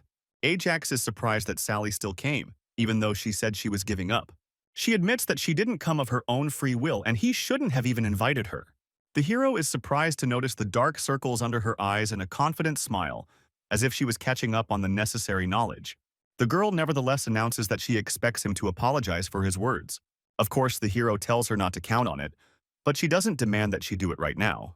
In return, she asks him to wait a little and reconsider his decision later. Besides, he had given her a hard week because of his colleagues, which had left her very tired. Ajax turns out to be unaware of their help, and in the meantime, everyone is called to the entrance to the dungeon. Raoul announces that the test will take place in a real dungeon and will begin from the moment you enter inside. Candidates will have to answer a lot of questions and their answers will be judged. It also turns out that the dungeon has not yet been cleared of monsters, because the task also includes their destruction. Once all issues have been resolved, candidates and the committee enter the portal. James asks the question first, setting up a scenario with limited time and the need to help the hunters. Naturally, all candidates agree that 20 minutes is enough for both hunting and cleaning. Ajax is not surprised that they chose this answer, because 4 seasoned hunters can easily defeat the monster. However, each of them receives a penalty point. The point is that in this scenario, and especially with another team, they won't have time to do any major cleaning. Suddenly, everyone is surprised by Sally, who does not agree with their plan. She is sure that it is impossible to complete the cleaning and tidying up in such a short time and suggests retreating first. Everyone ignores her answer because they think she simply lacks self-confidence. Since the majority voted for the first scenario, everyone moves further into the dungeon. Ajax, meanwhile, is amazed that the girl gave the correct answer. All candidates continue to think like hunters and forget what position they are applying for. The hero clearly did not expect the correct answer from Sally. In the boss's room, they encounter a huge monster. All hunters immediately activate their combat skills. They attack mindlessly, creating a mess and dirt around that will be difficult to clean up. Sally, meanwhile, uses a simple attack that, while not as impressive, is effective. The defeated monster falls at the feet of the examiners. Raoul and the HR representative are unimpressed with her technique, but Ajax is sure she has her reasons. Meanwhile, it's time for the next question, and Hubert is looking forward to it. Even after the first part of the interview, Raoul handed him a manual for the work of a cleaner, which would be asked during practice. Then the man started to get angry because he was promised a dummy position where he wouldn't have to do anything or clean. The director did not go back on his words, but those conditions would only be valid if Hubert passed the interview. That is why he also gave him the questions that Ajax had composed for the practical assignment. Now the man had the key to passing the second stage. Meanwhile, Ajax asks his question, and Hubert is already happy, because he has prepared an answer. But suddenly the question begins to sound different than what was written in the document. The guy asks what they will do if the entire team is killed, and they have to clean the dungeon alone. Ajax, meanwhile, asks the candidates to come forward and solve the problem one by one. Now everyone has to complete the cleaning on their own within 20 minutes. As the hero had expected, someone made his questions public, but he himself did not write his questions in full. The first candidate is not even close to finishing the cleaning when the allotted time runs out. He is eliminated from the competition, and Hubert is invited next. He is furious at the very thought of a first-class hunter being forced to clean up. He is also unhappy that Raoul did not mention such a task during their conversation. This remark immediately attracts the attention of the HR representative. Hubert is sure that the task is impossible to complete, and Sally sighs in irritation and asks him not to shout. She is next in line, but unexpectedly remains silent. Ajax is ready to announce that she surrenders because he is sure that the task is beyond her capabilities as well. But unexpectedly for everyone, she draws her sword and rushes towards the monster. It throws a special powder into the air that absorbs gas and liquids. Meanwhile, she begins to cut up the monster's corpse. Everyone is shocked by the cleanliness of her work, because it's like she's a professional in front of them. Ajax remembers her words about his comrades and realizes that they helped her. Now the feeling that the girl will cope in time is becoming more and more real. Hubert even accuses him of aiding the candidate, to which the hero prefers to remain silent. Sally hears him too, and, having finished cleaning before the end of the time, orders him not to chatter in vain. She finds it funny that he is ready to humiliate any opponent just because he himself was unable to achieve success. Hubert begins to get angry, especially when she mentions his connection with the director and Raoul's help. Unable to bear the accusations, the man activates his skill, preparing for battle. Sally activates hers as well, ready to respond in kind. They are about to engage in battle, but Ajax stops them in time using his acceleration. At this point, he suggests ending things, since there is no point in continuing the interview. Unexpectedly, when they leave the dungeon, Sally hears the hero apologize for his words. She decides to accept his apology and promises that they will not see each other again. It turns out that she is no longer interested in work because there are too many hassles and not enough money. The next day after the practical assignment, Sally is lying on the couch, replaying her conversation with Ajax. She was very surprised that he managed to keep up with the speed of her skill and stopped the fight in an instant. So she wonders why such a strong man works as a cleaner and not a hunter. The girl thoughtfully twists the medallion in her hand and convinces herself that it doesn't matter anymore, because she definitely won't get the job. But suddenly she receives a message on her phone. Sally reads with surprise and horror that she has been hired. Meanwhile, there is a real pogrom in the World Association. They lost a file with records of some of the operations they were performing, and although the file was removed from one server, it remained with the operations team for a long time. Jason, the leader of the control team, is furious because this file could cause a lot of trouble if the press finds out. And all because of one incident involving Sally Lyons. She was then saved by her partner Miranda when the monster was already attacking. As a result, the girl lost her arm and, left alone against a strong monster, they did not know what to do. Sally volunteered to stay while her friend ran for help. But unexpectedly, Miranda gave her the medallion and asked Sally to survive. Using her skill, she pushed the girl away from her. Miranda herself was left alone with the monster. Once safe, Sally tried to call for help but was refused even one person. Jason is still sure that he did the right thing because sending reinforcements to a losing dungeon is stupid. In his understanding, the life of an ordinary hunter and thousands of dollars are incomparable in importance. As a result of this operation, Miranda died. Everyone was told that the death was accidental and no one had any questions. And although Sally caused mayhem, it only served as a good excuse to fire her. And everything was going as it should, until it turned out that the girl took with her a flash drive with a file about that incident. But it contains not only a file with a real report, but also schemes of illegal money circulation within the Western branch. Jason decides that he needs to get the flash drive back by any means necessary and orders the manager to sort it out. But suddenly she reports that the girl has gone abroad and is working in the association again. In response to her boss's surprised look, she explains that Sally works as a cleaner, not a hunter. Jason remembers that they have a joint operation planned with the Korean branch soon. That's when he expects to get the flash drive back and punish the girl for her disobedience. A week has passed since the events of the interview, and Ajax has unlocked the ability to inflict continuous bleeding. Ajax is now the team leader, and although the position is small, it still comes with a modicum of power. But even his title doesn't save him from routine work, and he still helps the guys with cleaning. The hero expected that the position would allow him to unlock skills faster, but everything turned out differently. While Annie and Mitch are teasing their new leader, he receives a text message. Randolph Horton kindly announces a new dungeon and asks for a cleaning crew to help. Ajax immediately dials Sally, who was just about to leave for lunch. But, thanks to successful manipulation, he provokes her to continue working. Although he has to take a special approach with Sally, the team immediately noticed that the workload was significantly reduced. Job satisfaction increases, causing him to unlock the replica skill. Benjamin is now the association's cleaning manager and no longer wears his cleaning overalls. Meanwhile, during the operational team meeting, Some are concerned about the current state of affairs. Chelsea and Kimberly, the captains of the operations teams, are unhappy that their schedules are built around the availability of cleaners. They are convinced that the association's priority should be clearing the dungeons and blame Ajax for the turmoil. Randolph tries to calm everyone down because he is also thinking about clearing the dungeons, but the schedule seems convenient to him. The other hunters agree with Chelsea and Kimberly because they believe that the cleaners should be adjusting to them. A hubbub begins with accusations against the hero and the new policy of the company, which the guy holds in his fist. But unexpectedly, Valerie takes the floor because she is not going to tolerate Ajax being insulted. She pulls out monthly operational summaries to show how much productivity has already improved. At the same time, the number of accidents was reduced to 0. She is sure that one cannot humiliate a person who has demonstrated his effectiveness on such a scale. Valerie reminds that while the operations team is important, they are not the most important people in the association. In response, hunters simply get up and leave, refusing to accept such a schedule. Suddenly, the control team manager bursts into the room because he received a message from the U.S. Association. From a conversation with them, Randolph learns about a ring dungeon, in the clearing of which they are interested. But since all the hunters have gone on strike, only Valerie's team will take part in the cleanup. Horton is amused by their reaction because they are ready to abandon their own to their fate, but come running when promised money. James doesn't miss his chance and offers his services as an experienced leader of a team of hunters.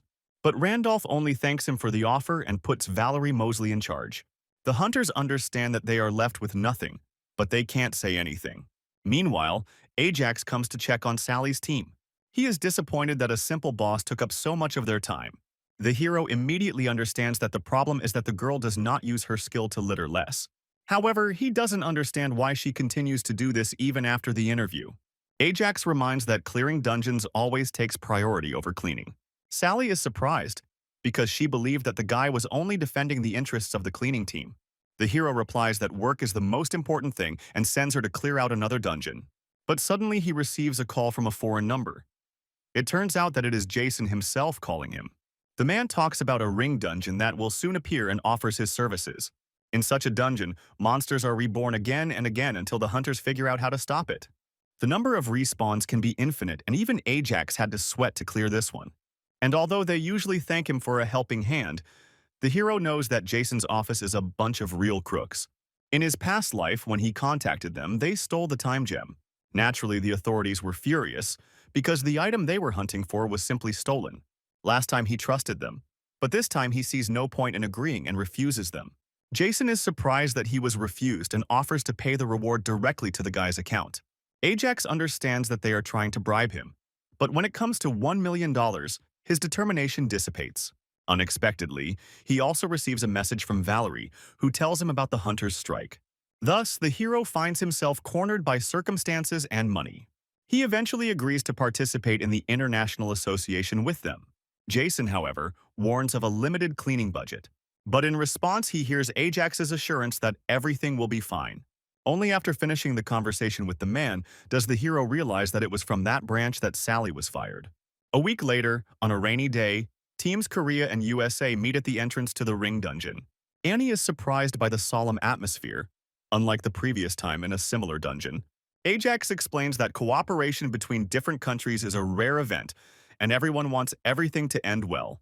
There is also a possibility of staying there forever, and this news scares the girl. Mitch intervenes in their conversation and asks Ajax not to scare his own employees. He doesn't know the Americans' plan this time, but this dungeon is familiar to him since he's already cleared it. But he can't tell about it himself because it will arouse suspicion. So he decides to confide in Valerie. Ajax himself decides to focus on finding the time stone before anyone notices. Suddenly, his internal monologue is interrupted by Sally's irritated voice. The girl is furious that she was not warned that people from her previous place of work would be here. Annie and Mitch are ready to place bets on a fight between them. But in return, the hero simply asks her to take it calmly. Sally is sure that it is the Americans who will be the source of the problems. One thing the hero can't deny for sure: the Americans are clearly up to something. He knows that any mishaps during the operation will be happily blamed on the cleanup crew. It is easier to destroy than to build, so he intends to do everything to protect what he has built. Jason, meanwhile, comes over to meet in person the person he spoke to on the phone. He also notices Sally nearby and greets her like an old friend.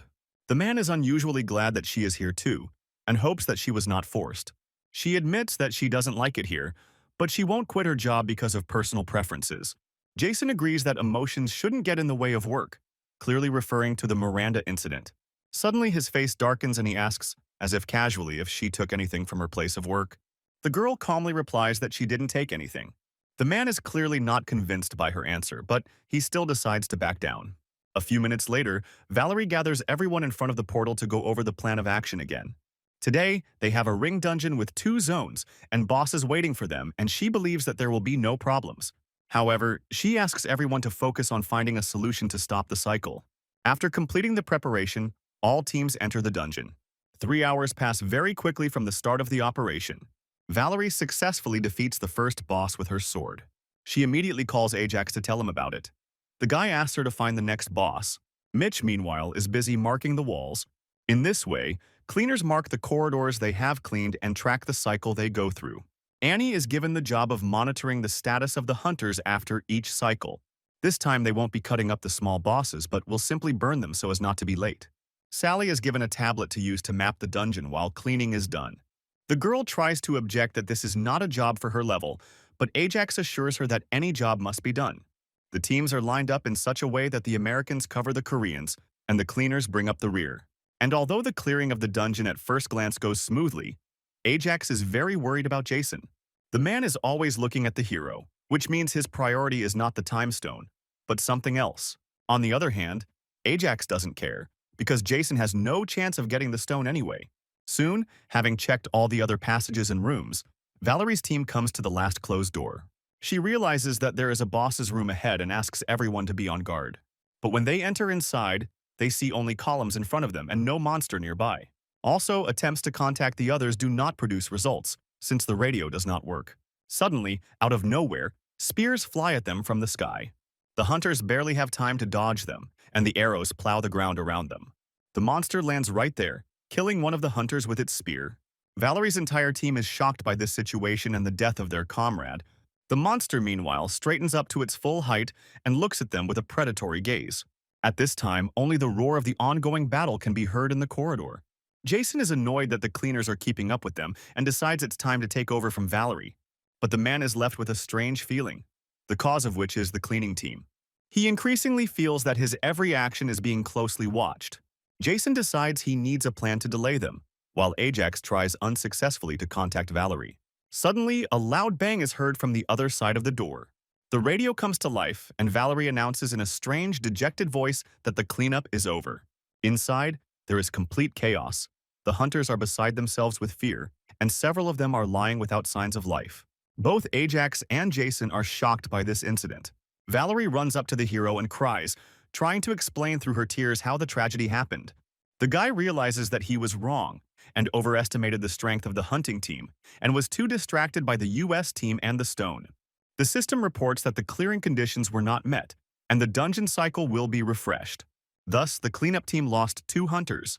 Ajax glances at the Americans, whispering among themselves. Apparently, even they are shocked. The cleanup crew was not harmed because they were accompanied by a team of hunters from the United States. The situation is worse for the hunters on the front flank. Their fighting spirit is completely crushed, both physically and mentally. And Valerie is the worst of all right now. Although she is the youngest captain in the association, it is also hard for her to say goodbye to her comrades. Ajax wanted her to develop and learn everything on her own, but she was not ready for that. The hero approaches her to console her, but she is only interested in information on how to make the monster suffer. She's glad they're in the ring dungeon because that way she can torture the monster over and over again. Ajax responds by flicking her and ordering her to remove that threatening expression. He asks her to think not about revenge, but about clearing the dungeon so as not to put the rest of the team in danger. The hero orders her to remember her duties and assess the situation. Valerie seems to come to her senses from a trance. To clear her head, she talks about the bosses she killed, each of whom emitted a different color. Also, before death, they both flashed with a red or blue light. Ajax suggests that there is a meaning to the color the monsters glowed with. Since the red color never flashed during the reboot, he assumes that this is the answer. Valerie realizes that the monsters must be killed at once and gathers people around her. Under the new plan, the hunters will be divided into 2 teams and the attacks will take place together. She is confident in the plan but is worried about Sally. Earlier, Jason suddenly asked the girl to join his half of the team. Valerie tried to argue against this decision, but the girl was not against this distribution. Ajax tells her that now it is better to think about her team, because Sally is capable of taking care of herself. He asks Valerie not to be distracted and to focus on her task so that the incident does not happen again. After opening the doors to the boss room, the hunt begins as usual. Valerie attacks while her team waits for the signal. The girl deals melee attacks while her team uses ranged abilities. But suddenly, everything doesn't go according to plan. As Ajax had expected, they were too tired to fight at full strength. The girl is wounded and thrown back by the force of the blow. As she flies, she watches as the monster rushes to finish her off. But suddenly, her fall stops, and Ajax attacks the monster with hellfire. The hero asks her to pick up her sword and attack again to finish off the monster with her own hands. He assures her that the safety of her team depends only on her. She tries to explain that her right hand doesn't obey her. But in response, Ajax reminds her that she has been training in using her left hand, and it is time to put this skill into practice. The girl obeys him and rushes forward. The system informs her that she has awakened a unique class, the Sword Emperor. At this time, only Sally is involved in the battle with another boss.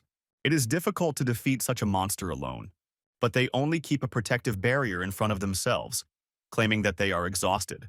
Chloe, Jason's secretary, warns the girl that she only has 5 minutes left. Sally realizes she has no other choice and activates her berserker skill.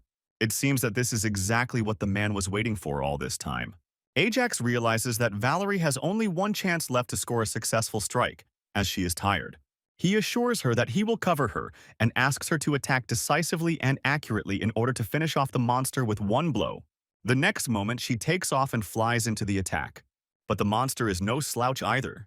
He calls his spears from the sky. Ajax immediately steps in and destroys them with his hellfire. With one precise blow, Valerie removes the giant's head from his shoulders. The system notifies that the cleanup condition is met and the cycle will end here. They understand that the second team also managed to fulfill the condition. Suddenly, the American team tells Ajax over the radio to leave and promises to finish things here on their own. He finally understands what the foreigners had in mind all along. He rushes off to find them. Meanwhile, Jason drags the unconscious Annie and Mitch by their hair. Sally can barely stand on her feet, but she warns the man that he won't get away with this so easily. As soon as she defeated the monster, the World Association hunters attacked the cleaning team. But Jason assures her that it's easy to write off the deaths of several cleaners as accidents.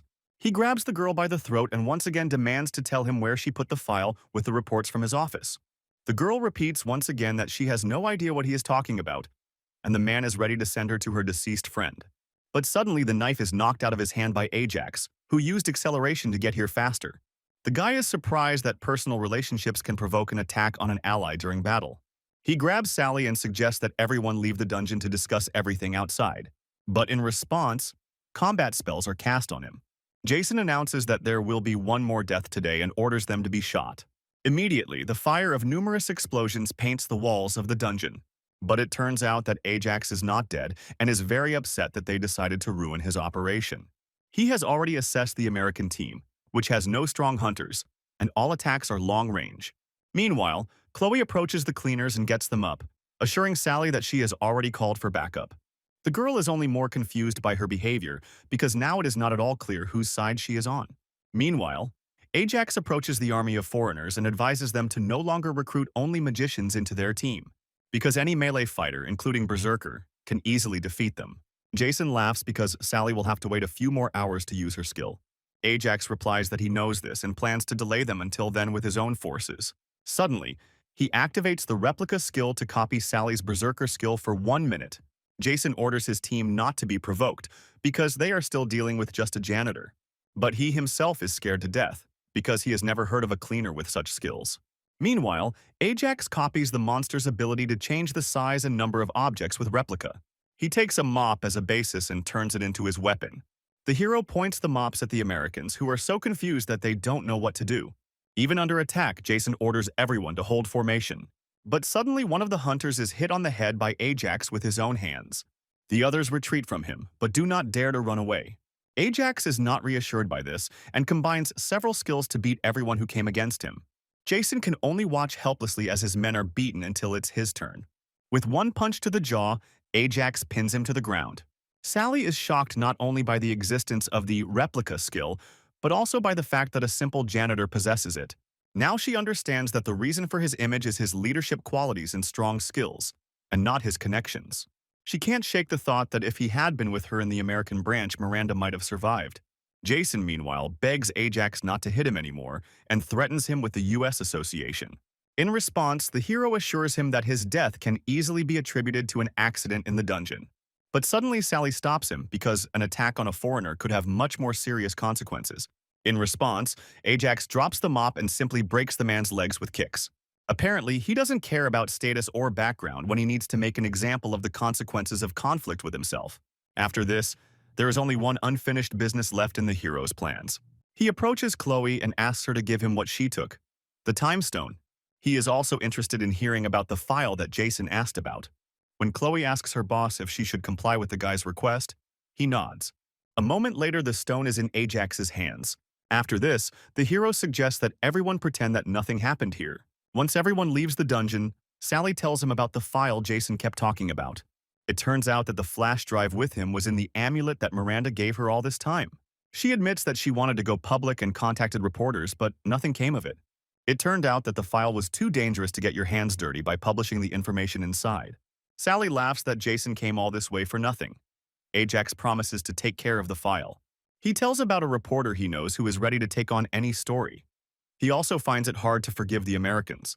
Lance thanks the hero for the information because this report will provide him with a comfortable life for years.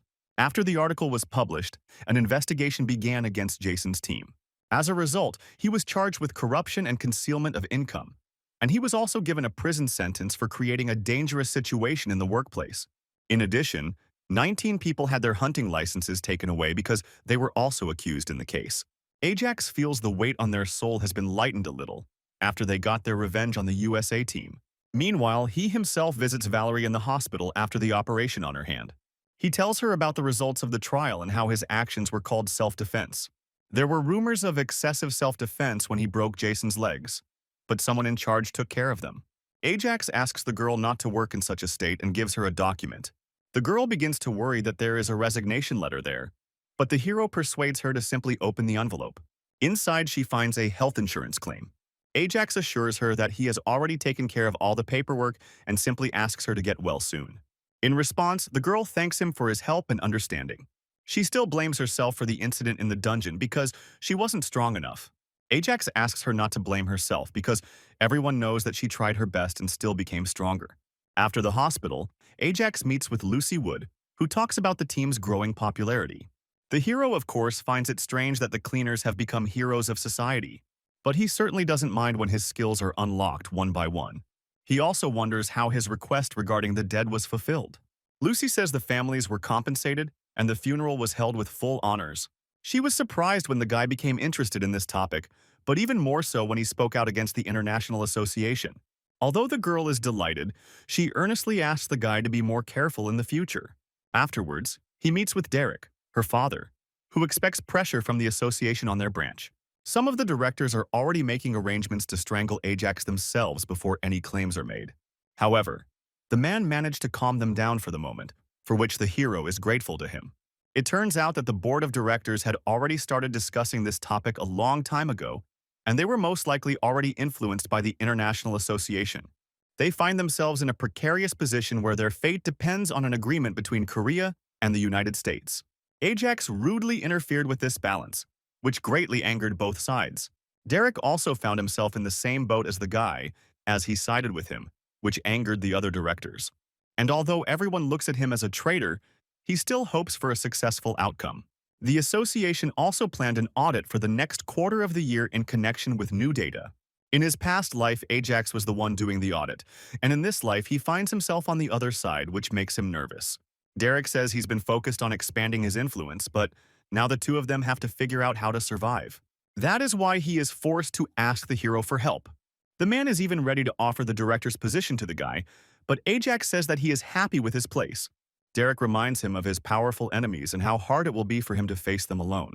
For now, the CEO advises the hero to lie low until the board of directors makes a decision. Ajax asks the man to at least tell him what the request is. He assures him that he will not ask for anything complicated. Derek asks the hero to convince the association's president, who went on the run 3 years ago, to return. For some reason, the man is sure that Ajax knows where he is hiding. Upon further questioning, it turns out that the director is confident that Ajax works directly with the president. The hero knows about the rumors that are circulating by association, but he didn't think that anyone really believed them. He tells Derek directly that he has no connection to the president, which genuinely shocks him. It turns out that no one else asked Ajax about his connection with the president. The guy offers to tell everyone, but the director unexpectedly suggests keeping it a secret. At the next weekly meeting, Ajax is announced as the person in charge of the next operation. Surprisingly, the other team leaders and captains do not object to this decision. Roger, Randolph's assistant, is even surprised that no one objected this time. The man replies that they are simply afraid for their place. He also admits that he is worried about Ajax's fate in the company. Roger is even touched by his sympathy. But it turns out that the man is simply worried about himself, because everyone who gets involved with him will come under close attention. The guy doesn't believe that anything could happen to the cleaner because he is rumored to be connected to the president of the association. But Randolph doesn't really believe in the veracity of this information and doesn't want to rely on it. He shares that he spoke to several executive directors before a recent interview. They turned out to be unaware of Ajax, so he boldly concludes that he has no connection with the president. The guy has no connections to the association or record of working in the industry before joining the company. Suddenly, James overhears their conversation. He makes excuses that he forgot the document here and came back for it. A moment later, he flies out of the office like a bullet. Both Roger and Randolph are shocked that Fisher snuck up on them so quietly and eavesdropped. He immediately runs to Raoul to retell what he heard about Ajax. As proof, James provides the guy's personal file, which contains his entire biography. He also checked Ajax's personal background and found no evidence of any connection with the association. Raoul admits that it all sounds quite plausible. But what makes him even more angry is the farce they have been playing out all this time, for the sake of a simple cleaner. Suddenly, the director talks about the meeting of directors where the sale of the Korean Association was decided. According to their plan, the Korean branch will be completely transferred to the international organization. With such a deal, both old and young employees would receive both money and connections for career advancement.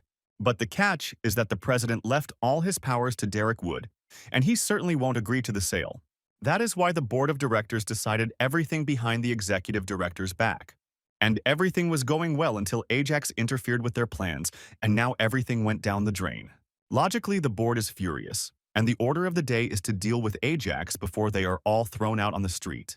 But even after that, the sale is only possible with Derek's permission, and it will be easier to fire him along with the cleaner. And Raoul doesn't even worry about the president. He abandoned his post several years ago and has no reason to return. Now that he knows for sure about Ajax's defenselessness, he is ready to teach him a lesson with all severity. Kay calls his colleague and asks him to reschedule the audit for the near future. He talks about a report that can be used during the hearing. A few days later, when Valerie is discharged from the hospital, she is surprised to see the audit in progress. Both she and the team are surprised by the meticulousness with which the inspection is being carried out this time. When she is noticed by inspectors, she begins to be questioned about operational plans. She says that she compiled everything herself, but the inspector already has information that the girl has an advisor. Valerie admits that she took advice from a third party, since she had only recently taken up the position. The question then arises as to why Ajax did not advise other captains, which raises suspicions. The girl emphasizes that using assistants to write plans is strictly prohibited. The question also arises as to why an inexperienced captain was put in charge of the combined operation. Valerie honestly replies that the other captains boycotted the operation. But when it comes to the reasons for the boycott, the Huntress decides to keep silent about the fact that they were protesting against Ajax's decisions. But the inspector turns out to already be aware of the details, since she has already spoken with the captains of the other teams. She assumes that Valerie and the janitor are very close, but the girl refuses to comment on this. The inspector concludes that the captain was listening to the cleaner, which led to the incident during the operation. Valerie tries to refute her conclusion, but the commission is already leaving, having received the necessary information. The girl understands that someone definitely influenced the audit if they didn't even want to listen to her. Meanwhile, Lucy is questioned about the distribution of top-notch equipment to Valerie's team. The girl replies that it is logical to support the team in the competition that wants to win the most. But the man reminds that this was a competition between teams, and the support team should be neutral. The inspector is sure that the team deserved second place only thanks to Lucy's generous help. Therefore, he concludes that the results of the competition were rigged. Cleaning management is also being audited. The auditor notes that Benjamin did not schedule the teams himself. Naturally, he can't answer anything because he would only set Ajax up. Randolph has also been accused of bias, given his decision to hand over most operations to Valerie's team. He naturally does not know how to defend himself and whitewash himself. And in all departments, the key link in the audit is named by Ajax Sherman. A few hours later, just as the hero is about to go home, he is intercepted by one of the inspectors. The man asks to spare him a few minutes and invites him into the car. Ajax is brought into an office where the reason for the conversation is not announced. He understands that they are trying to play on his nerves. The hero knows that the inspectors first contacted his entourage before moving on to the main target. They also took away his phone, cutting off contact with his friends. Ajax can't help but notice the genius of their tactics, all in order to make the target talk and sow doubt in himself and his friends. And at that moment, when confidence is finally shaken, a person will be ready to reveal all his secrets. And it would have worked, but they missed the target. The hero himself has used this method more than once. Ajax decides to ask why the audit was postponed several months earlier. He starts talking nonsense about Director Wood's wife's birthday. The examiner responds by advising him to watch his language. Laughing in response, the hero promises not to say another word. Now, having turned the game around, he watches as uncertainty spreads across the examiner's face. Soon, the hero is released and he meets Lucy. He says he was released without a word. But as he was leaving, he noticed the inspector's knees shaking. The girl reports that other teams did worse, but at least no one was fired. Ajax says that no one will be fired. They are waiting for him to leave himself, unable to withstand the pressure to leave him. In any case, if things go too far and his friends start to suffer, he is really ready to leave. But Lucy begs him not to do that. She and Randolph will find a place for themselves, but it will be difficult for the cleaning crew. Ajax agrees with her and recruits Derek Wood. He calls the man only to ask if he would take advantage of the opportunity if Ajax gave it to him. The director agrees without hesitation. After this, the hero asks Lucy to dress in something more festive and meet in the lobby. After some time, the girl finds herself behind the wheel of a car on the way to the mountains. She's angry that her boyfriend made her dress up to go to some remote place. They soon arrive at the edge of the forest and Ajax takes out a bag of instant noodles. She understands that they are not on a picnic here, and the hero asks her not to lag behind, heading into the forest. An hour later, they come to an inconspicuous hut.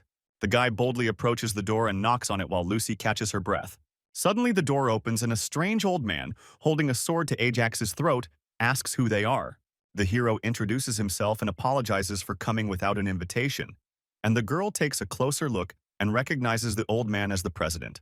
Hank Day was the leader of the first team that was dedicated to killing monsters 50 years ago. He was the head of the Korea Association and remains its president to this day. The old man asks the heroes to forget about the road here and to keep quiet about the fact that they met at all, driving them away. But Ajax knows how to bribe him. He says that he brought with him spicy instant noodles. Unexpectedly, the old man becomes interested and is ready to give the guests 30 minutes of his time. Lucy doesn't miss the opportunity to scold Ajax because he knew where the president was and hid it from everyone.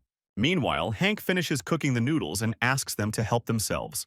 He decides to reveal that his love for noodles dates back to his youth, when it was the only food available in the dungeon. But he quickly takes a serious tone and asks who the hero is and how he found out about this place. The guy replies that he can't tell, and no one will believe him anyway, but he says that he works as a cleaner.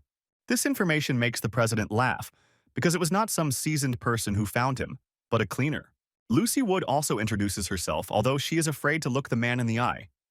He understands that she is Derek's daughter. Having finished the introductions, Ajax explains the reason for the visit, namely, the council's attempt to sell the association. The hero would not like the Korean branch to be absorbed by the International Association and thinks that the president will help. But the man does not understand why he decided that he was interested in the association's affairs at all. 50 years ago, the association fought for the well-being of the people, but now everything is mired in corruption and bureaucracy. In the past, simply surviving in a dungeon was a holiday, but now people have become soft and have started to quarrel with each other. It is for these reasons that Hank refuses to take part in the affairs of the association. But when Ajax asks about the position of president, the old man does not know what to answer. The guy finds it strange that Hank hasn't left his position yet. if he really doesn't care about the company's future. He asks the old man to stop feigning indifference or finally just leave the post, giving it to the same Derek. For now, it looks like Hank is waiting for better times to return to his post. The old man replies that the directors are waiting like vultures to fight for his position, and he has no trusted person. Ajax proposed Derek Wood as president. Hank waves his hand in response since the man is too immature in his opinion. He asks why Ajax took on this at all since he was obviously promised a reward. The hero replies that he was offered the position of director, but he refused because he would soon leave the association anyway. Hank guesses that it's because the board of directors is pressuring the guy, but he replies that it doesn't matter. After this, Ajax gets up and leaves, without even waiting for an answer from the president. After he leaves, Hank decides to find out what kind of person came to see him. He is surprised that an ordinary cleaner can so stubbornly resist the top brass of the corporation, and even successfully. To a man, it reminds him of himself, with the desire to make the world a better place, with which he created an association. Then, he and his team created an unbreakable association that is now being eaten away from the inside. But now, he is confident that he has had enough rest over the past 3 years to return to action. Meanwhile, the time is approaching for the next joint operation in the association. The leaders of the hunting teams mockingly refuse to participate. Some even suggest turning to the genius Ajax to solve the problem with the schedule again. Valerie and Randolph are left to listen to their ridicule, unable to respond. Erwin Huber, one of the directors, meanwhile revels in the hero's defeat. Raoul also happily reports that the guy went into hiding, leaving his comrades to be torn apart. Now the directors have no obstacles and they are going to continue with their plan to sell the association. The only problem is Derek Wood, but Erwin is already preparing a meeting to remove him from his position as CEO. It turns out that the president can be absent from office for only 36 months, with the transfer of powers. But if that period passes and the president is absent, the board of directors can forcibly remove the president by vote. Raoul expresses concern that all the directors will support this idea, and there are definitely those who are waiting for Hank to return. Erwin, it turns out, has already made inquiries about this and asks Raoul, the future executive director, not to worry. He immediately perks up and offers James his place, praising him. The men already feel victorious because everything is going exactly according to their plan. The next day, unexpectedly for everyone, Ajax appears in the association building and everyone begins to criticize him.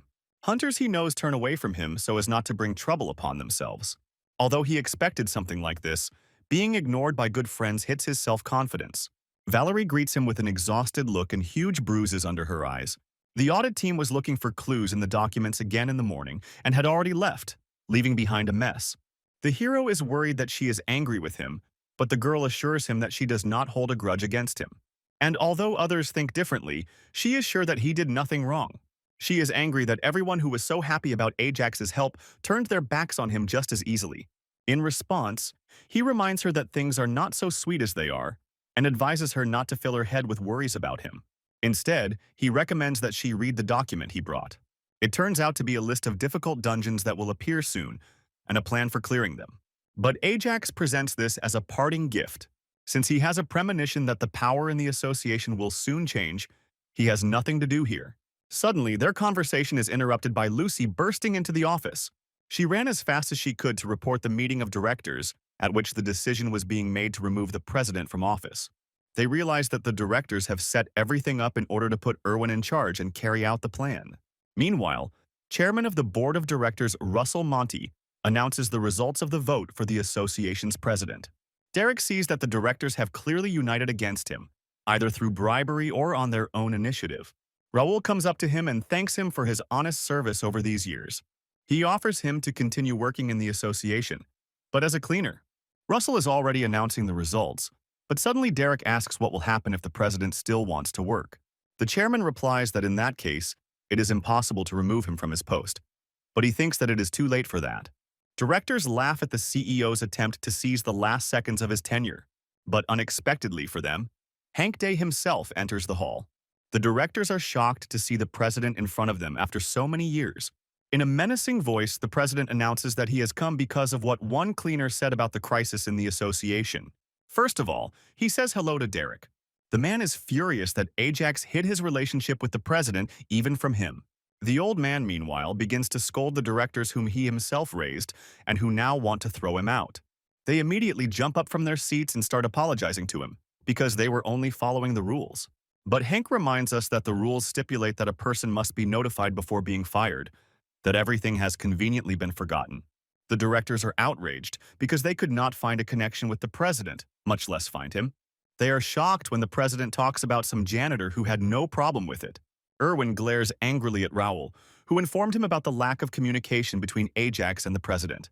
Moreover, the voting has already been completed and the majority of directors supported his resignation.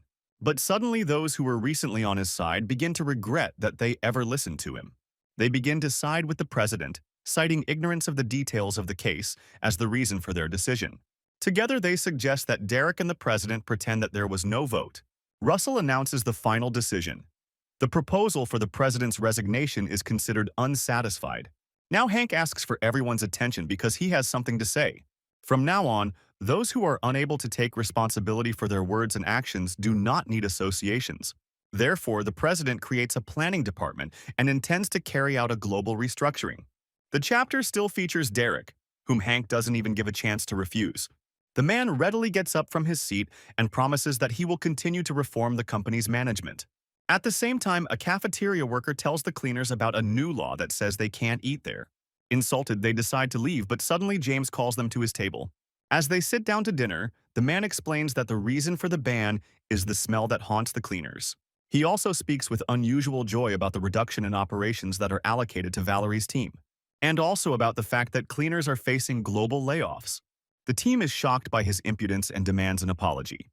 But he responds by abruptly turning over one of the food trays and ordering the cleaners to do their job. He is so busy with his bravado that he doesn't notice Hank approaching him from behind. While James searches for words, the president thanks Ajax for inviting him to come to the association. The next moment, he gives the man a resounding slap in the face for his insolence. Finally, he advises the man not to interfere in the future and to sit quietly and keep a low profile. A little later on the roof, Ajax meets Raoul, who asks him to forgive his mistakes. He claims that Irvin Hubert forced him to act and asks to put in a good word with the president. But in response, Ajax reminds that he is a simple cleaner. Raoul falls to his knees and promises to tell everything about the directors if only they would give him a chance. The hero descends to his level and replies that he does not care about the man's well-being or his proposal. After that, he turns around and leaves. The director is left wondering what will happen to his future. In his office, the man gives James a dressing down for his false report. Raoul is furious that a simple janitor was able to find the president when the board of directors could not. The team leader recalls that Ajax and Hank spoke as if they had known each other for decades. Meanwhile, Irwin starts calling Raoul to find out why everything fell through. The director begins to accuse James of providing false information in order to avoid responsibility himself. He doesn't give in, and Raoul is furious that they are trying to blame him for all the problems. In response, Irwin reminds him of the incriminating evidence against the man and advises him to quickly find a way out of the situation. James is also offended that his boss is trying to blame him for everything. But in response, Raoul simply throws him out of the office. Once outside the door, James decides he must act before he is dealt with. The next day, a report about the association comes out. The presenter talks about the company's directors who are under investigation. Also, all city residents become aware of the return of the president and the reform of the association. Irwin is under investigation for accepting bribes and blackmailing employees. Raoul's machinations also became known to everyone, and he is also under investigation. All thanks to one source who is still testifying about other influential figures. Naturally, James's identity is no secret to anyone. The final link is Derek Wood, who announces the end of the turmoil in the company and promises change. In his past life, Ajax was the one who walked over heads to earn his place. Now he can't help but think about the people he kicked out of the company back then, who are now helping him. Meanwhile, Derek enters the office with his daughter. To celebrate, he suggests a get-together. Ajax understands the president's words about his frivolity. But the man quickly changes the subject to the president, who invites Ajax to dinner.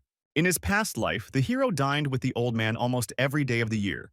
So now, when they sit down, he immediately guesses what Hank will order. He is impressed and assumes that the guy simply has good taste. But then he suggests talking about the essence. Right now, the company is fighting over the dream under the sun.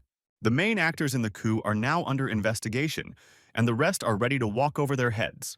Hank also stopped the merger of the Korean branch with the International Association.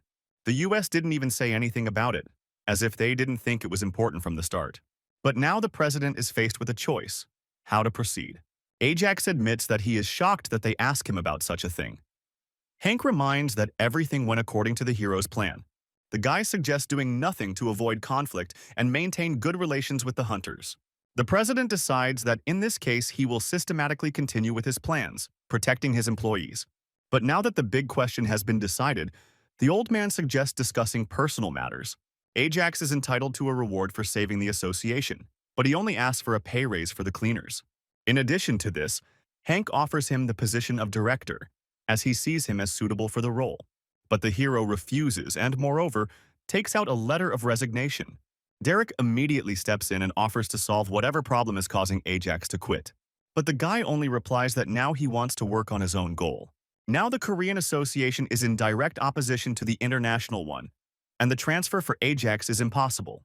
For now, he decides to focus on preparing for work in the international branch. Hank admits that he is sorry to lose such an employee, but he also does not want to resist such determination. So he asks the director of operations, Sherman, to take care of everything until the end of the month.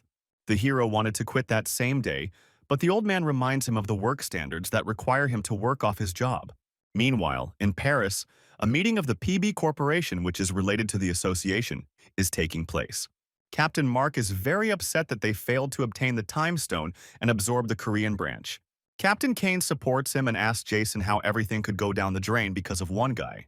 But the man is no longer able to answer because he was shot in the forehead. So the same question is asked of Chloe.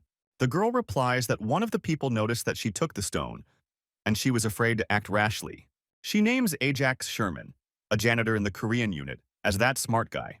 Mark is amused by this statement, and Kane asks to explain the failure of the takeover of the Korean branch. Chloe explains that everything fell through due to the sudden return of the president at the invitation of the same janitor. Captain Mark immediately demands to know who he is, since he managed to ruin all their plans. But according to the information the girl obtained, Ajax is an ordinary cleaner who has now been promoted. But the guy's past doesn't give an answer as to where he got such strength from, and his data seems rather mediocre. However, during the operation she noticed his incredible fighting abilities, which surpassed many hunters. Mark starts to run away because this whole story looks like a farce, but he is stopped by another participant in the meeting. President Claire suggests that Ajax may be unusual. Chloe agrees and therefore suggests a different approach, since the legal ways to obtain the stone have run out. She suggests using the space stone. But Claire warns her that the other side will know about their intentions. Instead, she calls on Frank Krause, a hunter without association, to retrieve the time stone. He notices a fresh corpse and decides to upgrade one of his familiars. Using his skill, he instantly turns Jason's head into a skull. 2 weeks after the crisis in the association, Ajax is stuck in the position of head of the operating team. Sure, heads rolled, but Valerie also got promoted to leader. The number of cleaning teams was also increased, and Mitch and Annie unexpectedly refused the promotion. And Lucy now takes the position of head of the cheerleading squad. Well, the hero is still amazed that he was promoted after he quit, and is working his last month. He even asked if he could leave early, but Hank answered unequivocally, only if things were going well in the company. Ajax is now determined to spend his last month on the job in peace and quiet, avoiding any conflicts. But of course, thanks to his new position, he was able to unlock many skills. But there remains one, for the opening of which even this is not enough: the skill Demon. To get it, Ajax needs to become first in the country's ranking and 37th in the world. And although his original goal was to become a hunter again, he decides that it is not so important now. Suddenly, there is a knock at the door. It turns out to be the hero's assistant, Tracy Morgan, who brought the operation plan for approval. She also reports that the support team is asking to expand the Artifact Research Center. Ajax only replies that regardless of the required amount, the budget will be provided. In addition, he decides that it is high time to provide the cleaning teams with new equipment. Well, at the same time, he decides to replace all the ammunition for the hunting teams, since they always have problems with orientation. While Tracy is in shock over the budget waste, Randolph enters the office. He calmly approaches and quietly mutters that a problem has arisen. But then he can't stand it any longer and blurts out that many hunters have left the association and they don't have people to work with. And even by his most conservative estimates, 32 hunters would need to be hired to reach an acceptable level. The appearance of an underwater dungeon was also recently recorded, and at this rate, Clearing it out will be impossible. Ajax tells him that he will immediately begin recruiting hunters. Lucy is just as shocked by the budget decisions as Tracy is when she reads the papers. In the old days, giving money to teams was a necessary measure, and Lucy is even glad that this has changed. She admits that she used to think that he was a madman, acting without thinking, but over time she realized that this was not at all the case. She's also incredibly happy that her team finally has the money to explore the Time Stone. Meanwhile, Ajax decided to start looking for hunters for the association. Not only are there very few fighters with underwater abilities, but it's also hard to clean up after a battle. Besides, he can't shake the feeling that something is wrong with this dungeon. In search of employees, he came to the first-ranked guild, Ares. There he is kindly greeted by the vice-head of the guild, Joseph Townsend, and the leader of the guild, Evan Hodge. The man is very impressed that Ajax managed to reach such heights after only 3 months of work. The hero gets down to business and says that he came here because of the lack of people in the association. He shares information about an underwater dungeon, for which he began preparations in advance. In response, Evan asks about the conflict with Hubert Rivers, who was a product of their guild. Ajax calmly replies that his personal conflicts should not affect his work. After this, he provides the man with a contract to begin cooperation. But suddenly Evan tears up the contract and insistently asks the hero to leave, refusing to work together. He also assures that it is not about money at all. To make the picture clear, he asks if Ajax will be looking for candidates in other guilds. The hero replies that he doesn't plan to. The man says that this only makes it harder for him to agree. It is well known that the guilds and the association do not like each other, as they are forced to share dungeons. Evan blames the association's attitude towards his younger brothers for the conflict between them. The association monitors the emergence of dungeons and their distribution, and only when their official teams are fully occupied, the remaining dungeons are given to the guilds. And although the cooperation seems fair, often the association leaves the guilds with no reward. As a result, guilds find themselves in the position of an oppressed group. Evan explains that if they get involved with the association, it will make the guild an enemy to other guilds. Ajax decides that he cannot convince the leader, so he gets up and leaves. Finally, Evan advises the guy not to count on a warm welcome in other guilds either. As soon as the door closes, Frank Kraus suddenly appears behind the man. The hunter admits he is disappointed that the man wanted to contact the association behind his back. He assures that the association's days are numbered and finally asks Evan not to make any moves and keep his mouth shut. Joseph is furious at being ordered around on his own territory, and the leader admits that they will soon have to choose a side. And you'll have to choose between a quarrel with other guilds and a psychopathic trickster. Evan was also struck by how calmly Ajax accepted his rude refusal. According to him, this kind of calm is experienced by seasoned fighters before the end of their service or geniuses with an ideal plan. After just a couple of hours of searching, the hero realizes that Evan was right about the other guilds. Some pretended the leaders were not there, while others declined to meet by phone. But the guy can't object to anything without provoking a conflict between the association and the guilds. Moreover, he is incredibly infuriated that everyone judges him by Raoul's actions, because it was he who used power for his own purposes. Suddenly, he receives a call. Randolph tells him in an anxious voice that 18 dungeons have opened in just a few hours. They keep appearing, and according to his information, all Korean guilds are involved in this. In his opinion, this can be assessed as a declaration of civil war. Meanwhile, the head of the Seven Stars Guild calls Frank to inform him about the intercepted dungeon. He praises Kip for listening to his instructions and no longer obeying the association. The hunter assures the man that only they themselves can help them, and that there is no point in relying on the corporation. After the dialogue is complete, Kip orders his men to move on to the next dungeon. But unexpectedly, they are stopped by uninvited guests. Valerie and her team arrived at the scene to force the offenders to stop. Meanwhile, Ajax is informed that the legal team is already preparing to collect evidence. He understands that with their intervention, the matter will only become more serious. So he asks Randolph to hold off the legal department, promising that he will try to sort things out himself. The man agrees, but reminds the hero that they have no chance of making a mistake. Ajax wastes no time and immediately dials Sally Lyons, who is already aware of the dungeon interceptions. The hero asks her to be on guard at any moment, although he knows that she will soon have the end of the working day. He knows that the guilds have a bad impression of the association and of him, but he is sure that this is not enough to start a war. Meanwhile, Valerie is still trying to negotiate with Kip Jerkins. The man throws down a bag of artifacts and asks if the association is ready to use force against the guild. The girl replies that she is ready, because everything that happened here is a violation of the law. Valerie has not received any instructions from Ajax, so she can only do everything she can to keep the guild here.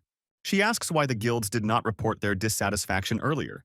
In response, Kip explodes, because there were statements, but there was no response, and therefore he regrets that they did not start interception earlier. The girl replies that she understands his anger, but still cannot let them through. At the same moment, the guild members activate their skills clearly geared towards fighting. Valerie is not far behind and issues a final warning for them to retreat, but Kip immediately attacks her with his paw. The girl successfully blocks his blow with her sword. This serves as a signal for a fight between the two teams. Meanwhile, Ajax returns to the Ares Guild to talk to Evan again. The man admits with shame that, although he saw the preconditions for an uprising, he did not think that everything would become so serious. Moreover, even the Aphrodite Guild was not aware. Only these two guilds were out of the conflict. Ajax finds this odd, as two of the most powerful guilds would certainly be useful to the rebellion. Moreover, he understands that such a group of people would not unite on their own, and they clearly have a leader. Unexpectedly for everyone, the hero says that he does not suspect anyone in this room.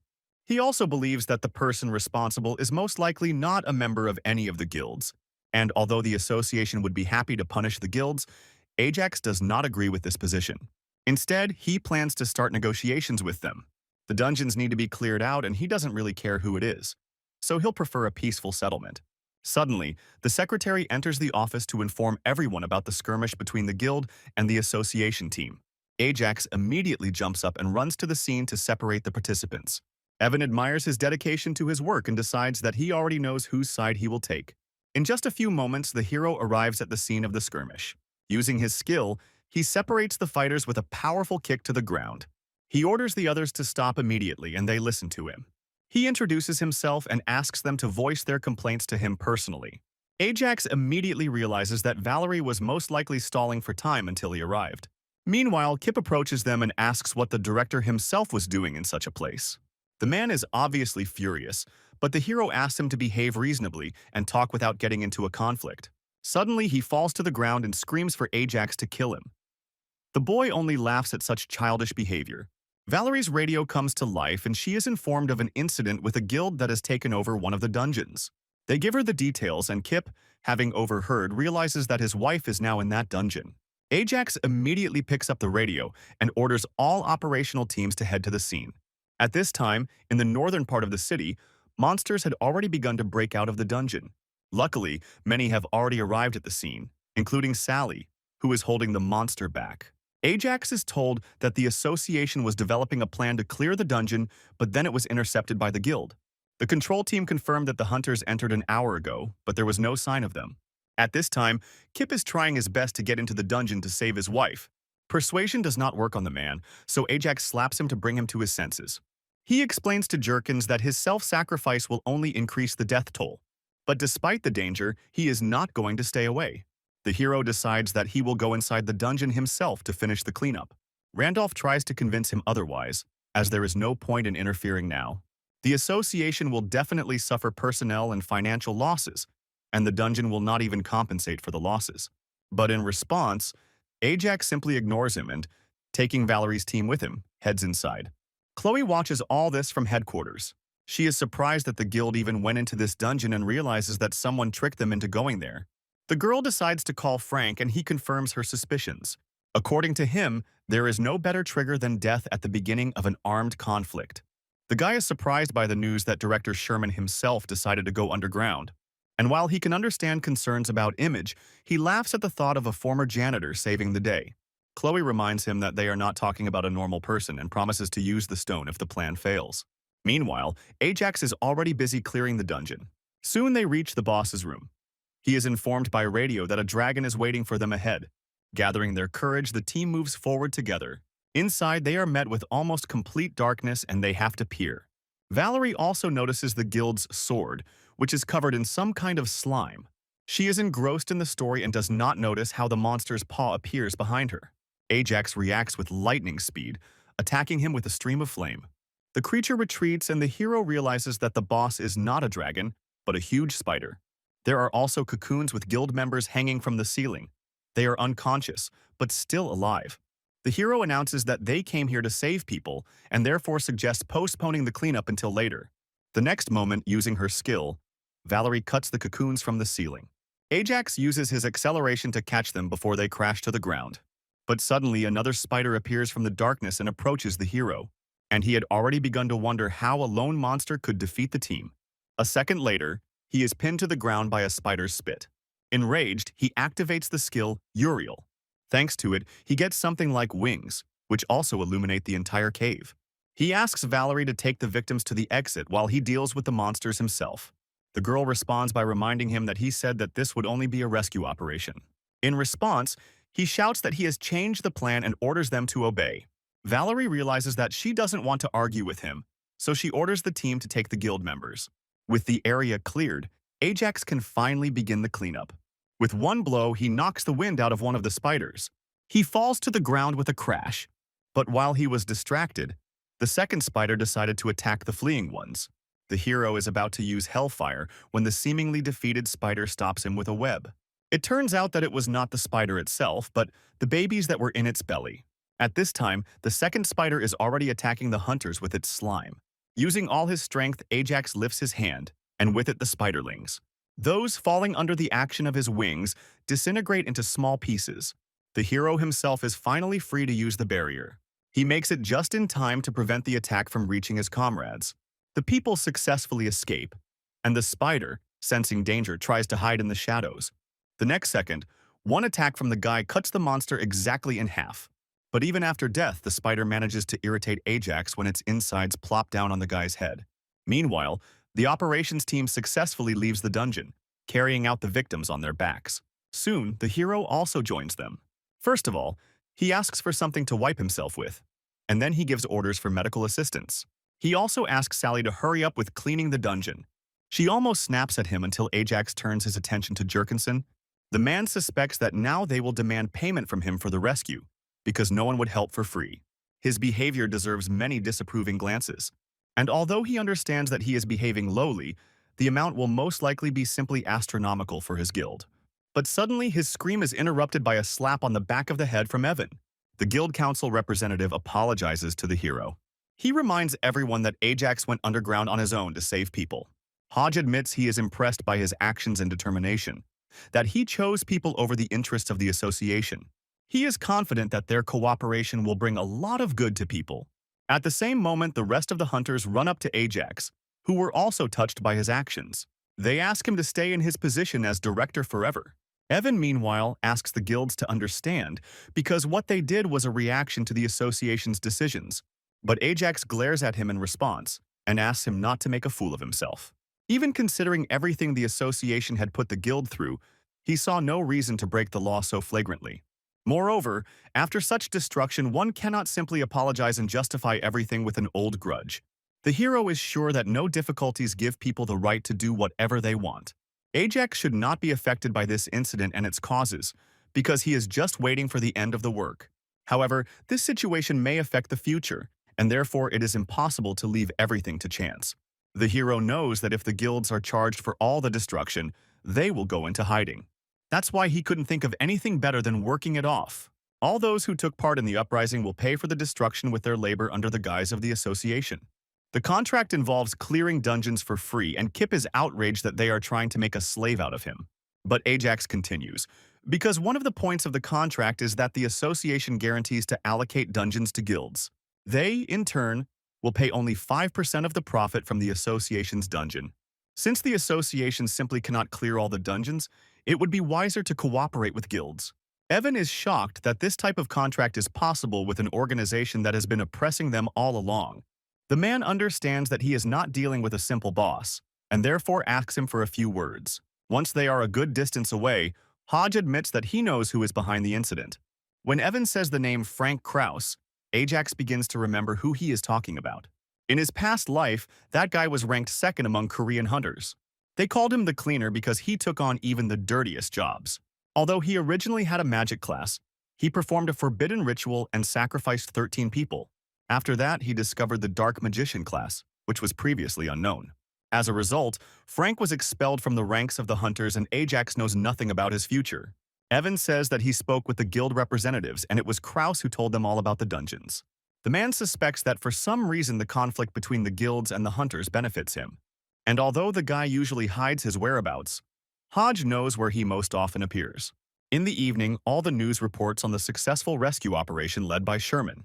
Frank is furious when he hears about this and decides to contact Chloe to come up with a better plan. But suddenly Ajax crosses his path. He warns the hunter that he will only give him one chance to improve. But if Frank starts causing trouble again, the hero promises to wring his neck. The hunter is amused by his threats and reminds Ajax that he was a simple cleaner a few weeks ago. The hero understands that the guy can't get it so easily and he swings his arm to strike. He is stopped only by a woman's frightened squeal nearby. Someone has noticed them and is shouting about a fight. Ajax decides to let the boy live, but reminds him of his warning and asks him to be a good boy. A few days later, Evan heads home to his family. The daughter is worried that her father has been away from home for a long time, but he assures her that he will come soon. Suddenly, a strange figure appears right in the middle of the road in front of his car. To avoid a collision with her, he swerves to the side, where he is thrown off the road. He barely gets out of the car and is very surprised when the same figure appears below with him. Suddenly, she turns to him, and he sees an enchanted skull. Frank comes out to him and reminds him that he asked him to keep his mouth shut about him. The man replies that he has sided with the association, because now they are trying to create a comfortable world for everyone. The mage smiles at him, destroying one of his skulls, and says that Evan, unfortunately, will not live to see that world. The man puts out his hand to attack, but Frank's spell is stronger. As always, he leaves with 2 skulls, promising to get even with Ajax. Soon it's time for the association's weekly report, and Randolph reports on the plan's progress. After signing the contract with the guilds, the burden was lifted from the hunters and the association continues to make a profit. Moreover, public approval has increased significantly, especially approval of the new director. In fact, now all the city's hunters work for them, and therefore the problem with personnel has disappeared. Lucy is also ready to talk about the progress with the time stone, but a little later. Tired of work, Ajax asks her to bring a written report next time.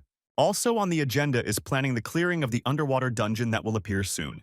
After the meeting, Lucy takes him to the shooting range to demonstrate the new weapon. She forgets that she is not a hunter, and therefore is frightened by the loud shot. The bullet hits a beam under the ceiling and shatters into blue sparks. But even so, she is impressed with the result. Lucy explains that her department has now begun experimenting with the power of the time stone. Since the ring dungeon is characterized by a time loop, she suspects that it is powered by the stone. Therefore, according to her assumptions, if this power is applied to objects or people, one can even master time travel. Ajax realizes that if her assumptions are correct, then perhaps it was the bullet that gave him a chance at a second life. And in that world, the only place where such a weapon could be made was the World Association. Suddenly, their conversation is interrupted by Tracy with an urgent report about Evan Hodge. The life of a hunter is unpredictable. It so happened that the leader of the strongest guild in Korea died, but not on a mission. According to Roger, he died from injuries from the accident, due to the fact that he was tired after work and was distracted by his phone. Ajax watches with regret as Evan's grieving family and his colleagues and subordinates grieve. Suddenly, Joseph's voice distracts him from his thoughts. The man asks for a minute alone. Ajax is surprised that the man is so calm, but he replies that all the worries about the guild and the dead have fallen on him. He also recalls the request for help in clearing the underwater dungeon and says that he has a counter-request. Barely containing his rage, he asks to bring him the one who is to blame for all the troubles and deaths. Ajax only replies that everything will be done and asks to prepare to clear the dungeon. Even during their conversation, Evan mentioned that there was most likely someone behind Frank. Since we are talking about a conflict between multiple organizations, he believes that it is beyond the power of a lone hunter. Given the appearance of the underwater dungeon, Ajax deduces that the powerful association most likely has the Space Stone. And the only organization he can remember with such capacity is the World Association. This also explains their desire to start a civil war. To get the time stone back, gathering his men after the funeral, he announces the start of intensive training. After some time, port workers notice unusual behavior of the water. Suddenly, an underwater explosion occurs, throwing water into the air. An underwater dungeon opens up beneath the thickness of the water. Chloe is pleased with the results of the Space Stone's work, but the boss, Claire, demands an explanation from the girl. Her plan is simple. Wait until the Koreans send their forces to clean up, and then steal the time stone herself. After this, the global organization will be free to carry out its original plan, to absorb the Korean branch. Well, when it comes to Ajax, the boss's order is clear: kill at the first opportunity. The next day, large-scale preparations begin to clear the complex dungeon. The team was limited to people with the right skills, including Joseph and Diana Kirk. Also, many people from the main team of the association entered it, as many as 2 teams. Ajax warns everyone that this dungeon is very difficult and begins to repeat the clearing plan. To begin with, he asks everyone not to act headlong and to take care of themselves, retreating in time. Valerie will be the leader of the entire operation and at the front of the formation, with the support team behind. The hero suggests that everyone act slowly and methodically and report any unclear situation by radio. The boss will be the immortal Python, but since the dungeon map is not compiled, the team will have to find it themselves. It is known for sure that the dungeon has only one exit, and it cannot be left until the cleanup is completed. At this point, the preparations end, and Ajax asks everyone to get ready for the distribution of uniforms. Meanwhile, Joseph approaches the hero to get to know him better. He is impressed that Ajax has never worked as a hunter and does not even have a rank, although his abilities are quite impressive. The guy irritably replies that he will get the rating when necessary. Joseph can't wait to see his skills today. Suddenly, their conversation is interrupted by Lucy, who announces that Ajax will not be taking part today. She also asks everyone to take a look at her development. Valerie and Marco pose and show off the Goliath suit, which helps them move more easily in the water, from all angles. The costumes were made in limited quantities and only for hunters, and therefore the hero will not enter the dungeon. Valerie approaches her mentor for guidance and he asks her, first of all, not to die. And secondly, keep moving forward and acting no matter what. Valerie runs to the cars and the hero's attention is drawn to Sally. He disappoints her because this operation will not require a cleaner. After this, the cars with the participants leave to take them to the port. And Ajax just remembers that he has a request for the girl. After some time, the operational team arrives at the gates to the dungeon. They are also monitored by people from the Global Association. Chloe decides to use her free time to call Frank. She reminds the hunter of his role in Korea and asks him to act accordingly. She also conveys President Claire's request to kill Ajax Sherman and asks not to disappoint her. In addition to the association's main mission, clearing dungeons, there is also the task of controlling people with abilities. They destroy people whose power comes from an unknown source or exceeds acceptable limits. The Balance team has representatives all over the globe and secretly regulates power among ability users. For example, Frank used the association task to unlock a forbidden skill, and now he will be only too happy to serve them once again and bring the head of Ajax to his collection. Chloe ends the call as she is already informed about the start of the operation.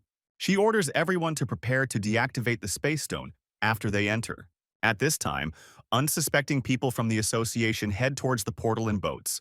Once they arrive at the designated location, they put on oxygen masks and begin their dive. They don't have to swim for long.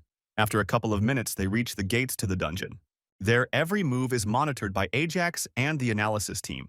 But suddenly, upon entering the dungeon, interference in the connection begins. The hero immediately shouts to Valerie about the malfunction and that they should leave that place immediately. Soon, not only the connection is lost, but also the means of tracking. The dungeon disappeared as suddenly as it appeared. The hunters in the dungeon watch in bewilderment as the exit closes.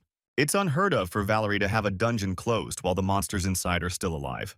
Marco informs her that contact with headquarters has been lost, and the water has begun to rise after the shutter from the portal's closing. Moreover, monsters are already approaching them.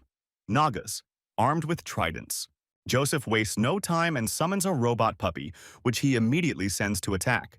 At this time, the support team is trying with all their might to contact the guys, but all in vain. Ajax realizes that the dungeon simply closed, and this particular dungeon in his past life opened a year later. 50 people definitely won't survive there, and the hero refuses to accept such an outcome. He knows that the appearance and disappearance of the dungeon is not just a coincidence, but someone's plan. And he knows of only one organization capable of this, an international association.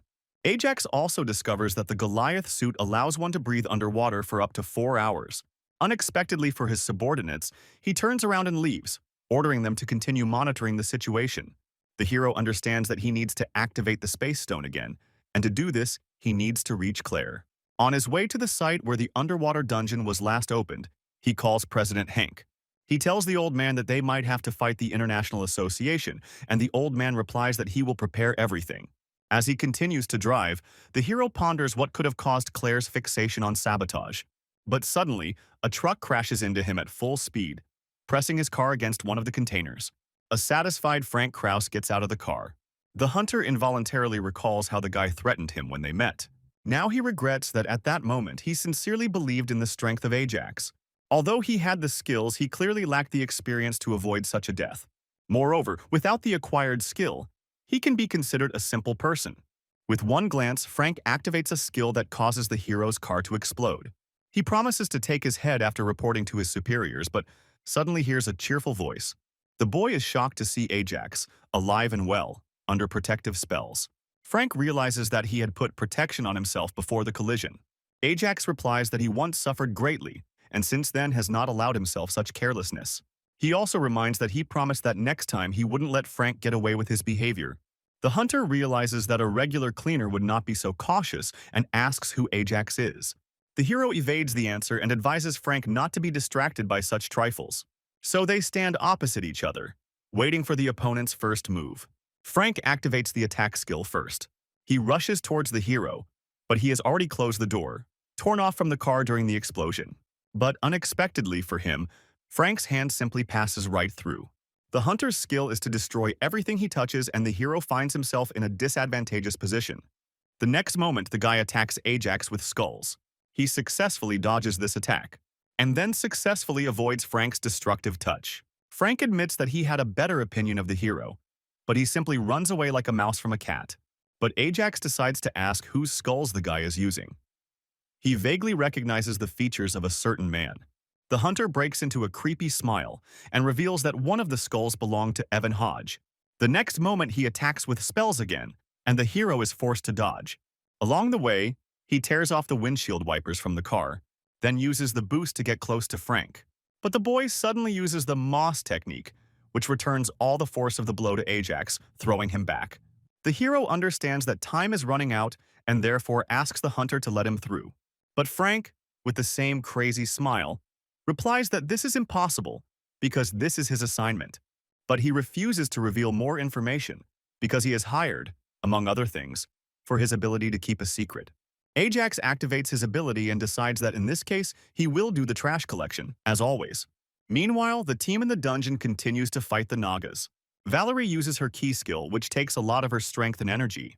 She realizes that she should have saved her strength to fight the boss, but it's too late to regret it. Meanwhile, the monsters keep coming and coming. The team also begins to get tired of the endless battle. Moreover, the water only continues to rise, and there is less and less air. She understands that at this rate they won't last even an hour and decides to act. Valerie stands up and warns her comrades that she will go kill the dungeon boss. Marco is sure that it is madness to go on his own, especially since there is no way out, as well as no connection with the support team. In response, the girl tells them to stay here, because then they will be able to escape if the gate opens again. But the guy refuses to let her go alone to certain death and suggests that they all go together. His idea is supported by other hunters. Valerie warns them that they could all die, but they are determined to go with her. As a result, the guys decide to send her, Diane, and Joseph to the boss, while the rest will fight the Nagas.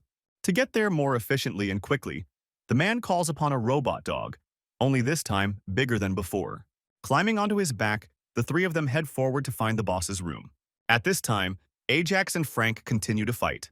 The hero continues to send containers to the hunter, but he skillfully destroys them with his skill.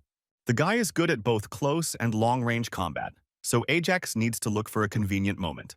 The next moment he takes off. Using the acceleration, he finds himself close to Frank again. He immediately attacks the target with skull magic, but unfortunately for him, there is only an empty space there. Ajax himself deftly made his way closer to him, under his busy arm. Before he could come to his senses, he hits him in the stomach. The attack is so strong that the guy flies several meters and crashes into a container. Frank refuses to believe that a simple janitor could cause damage to his mind. The next moment, his hands are immobilized by two more boxes. Ajax approaches him and tells him that he simply did not know about his weakness until this meeting. The guy reminds that he is the strongest hunter in the national ranking. In response, the hero tells him that he was appointed first because no one knows about him yet. At this time, the cleaning team met with Benjamin for lunch. Mitch can't help but be amazed that a simple rookie janitor has climbed the corporate ladder so quickly. When the man asks about Sally, the boy explains that she is upset that she was not accepted for the operation. It was at that moment when Ajax remained with her after saying goodbye to the hunting party that he voiced a request. He told her about Evan's connection with the International Association and asked her how often undesirables died during her work there. The girl replies that hunters have always died left and right, although rumors have arisen from time to time. But she clearly remembers that unregistered hunters and potential threats to the association are destroyed indiscriminately. Then Ajax confessed to her that he himself might already be being hunted. Meanwhile, the hero is busy beating up Frank. Neither potential witnesses nor the guy's request to stop him. Eventually, the hunter doesn't even have the strength to maintain the spell in the skulls. Ajax once again tells the guy that he is in first place in the ranking only because he himself was not rated. The hero regrets the loss of the car in time, but now he is too old to regret it. Finally, he decides to find out who Frank's employer is. Frank only looks up at him with difficulty. Hearing only silence in response, Ajax hits the hunter again. When Frank still refuses to talk, the hero suggests that he at least call his employer. The hunter warns him that if Ajax interferes in this matter, he will never be able to wash himself clean. But the guy just pins him to the ground with his foot and orders him to stop talking nonsense. The next moment, a mobile phone lands next to his head. A couple of minutes later, Chloe receives a call on her phone. But instead of Frank's voice, she hears Ajax, who tells her that he has taken care of everything. He begins to ask if they are an international association, but the girl stubbornly remains silent. In response to this, he attacks the hunter and challenges Chloe to guess who will answer his questions faster. But the girl chooses to remain silent, so Ajax decides to speak himself. He tells how the International Association tried to make a coup, and for this purpose they opened the dungeons. And all for the sake of killing as many hunters as possible and capturing the Korean branch, obtaining the time stone. Chloe is shocked and asks who he even is. In response, he continues to wound Frank and demands that the association immediately open the underwater dungeon. And only in this case does he promise to pretend that nothing happened. The girl understands that one word from Frank can decide the fate of the entire top of the International Association. So she decides to reopen the dungeon. But then she orders Ajax Sherman to be designated as target number 1, including everyone around him. After just a few minutes, the hero sees a bright beam breaking through the water. The gates to the dungeon are open again. He immediately calls Randolph to send some hunters and a vehicle for transportation. His attention is suddenly drawn to Frank, who activates some kind of skill. The guy laughs and says that now not only Ajax, but also his entire entourage is in the association's crosshairs. The hero grabs the cocky guy by the hair and promises to deal with him when he finishes clearing the dungeon. But suddenly a skull appears in front of him, ready to shoot energy, a trap set by Frank. A beam of spell hits the sky, incinerating everything around. But suddenly Ajax discovers that he remains intact, and all thanks to the skill of Evan, who sacrificed his soul to save the hero. Of course, Frank Kraus had already escaped by this time. Ajax goes to the dungeon and promises Evan that he will definitely avenge him.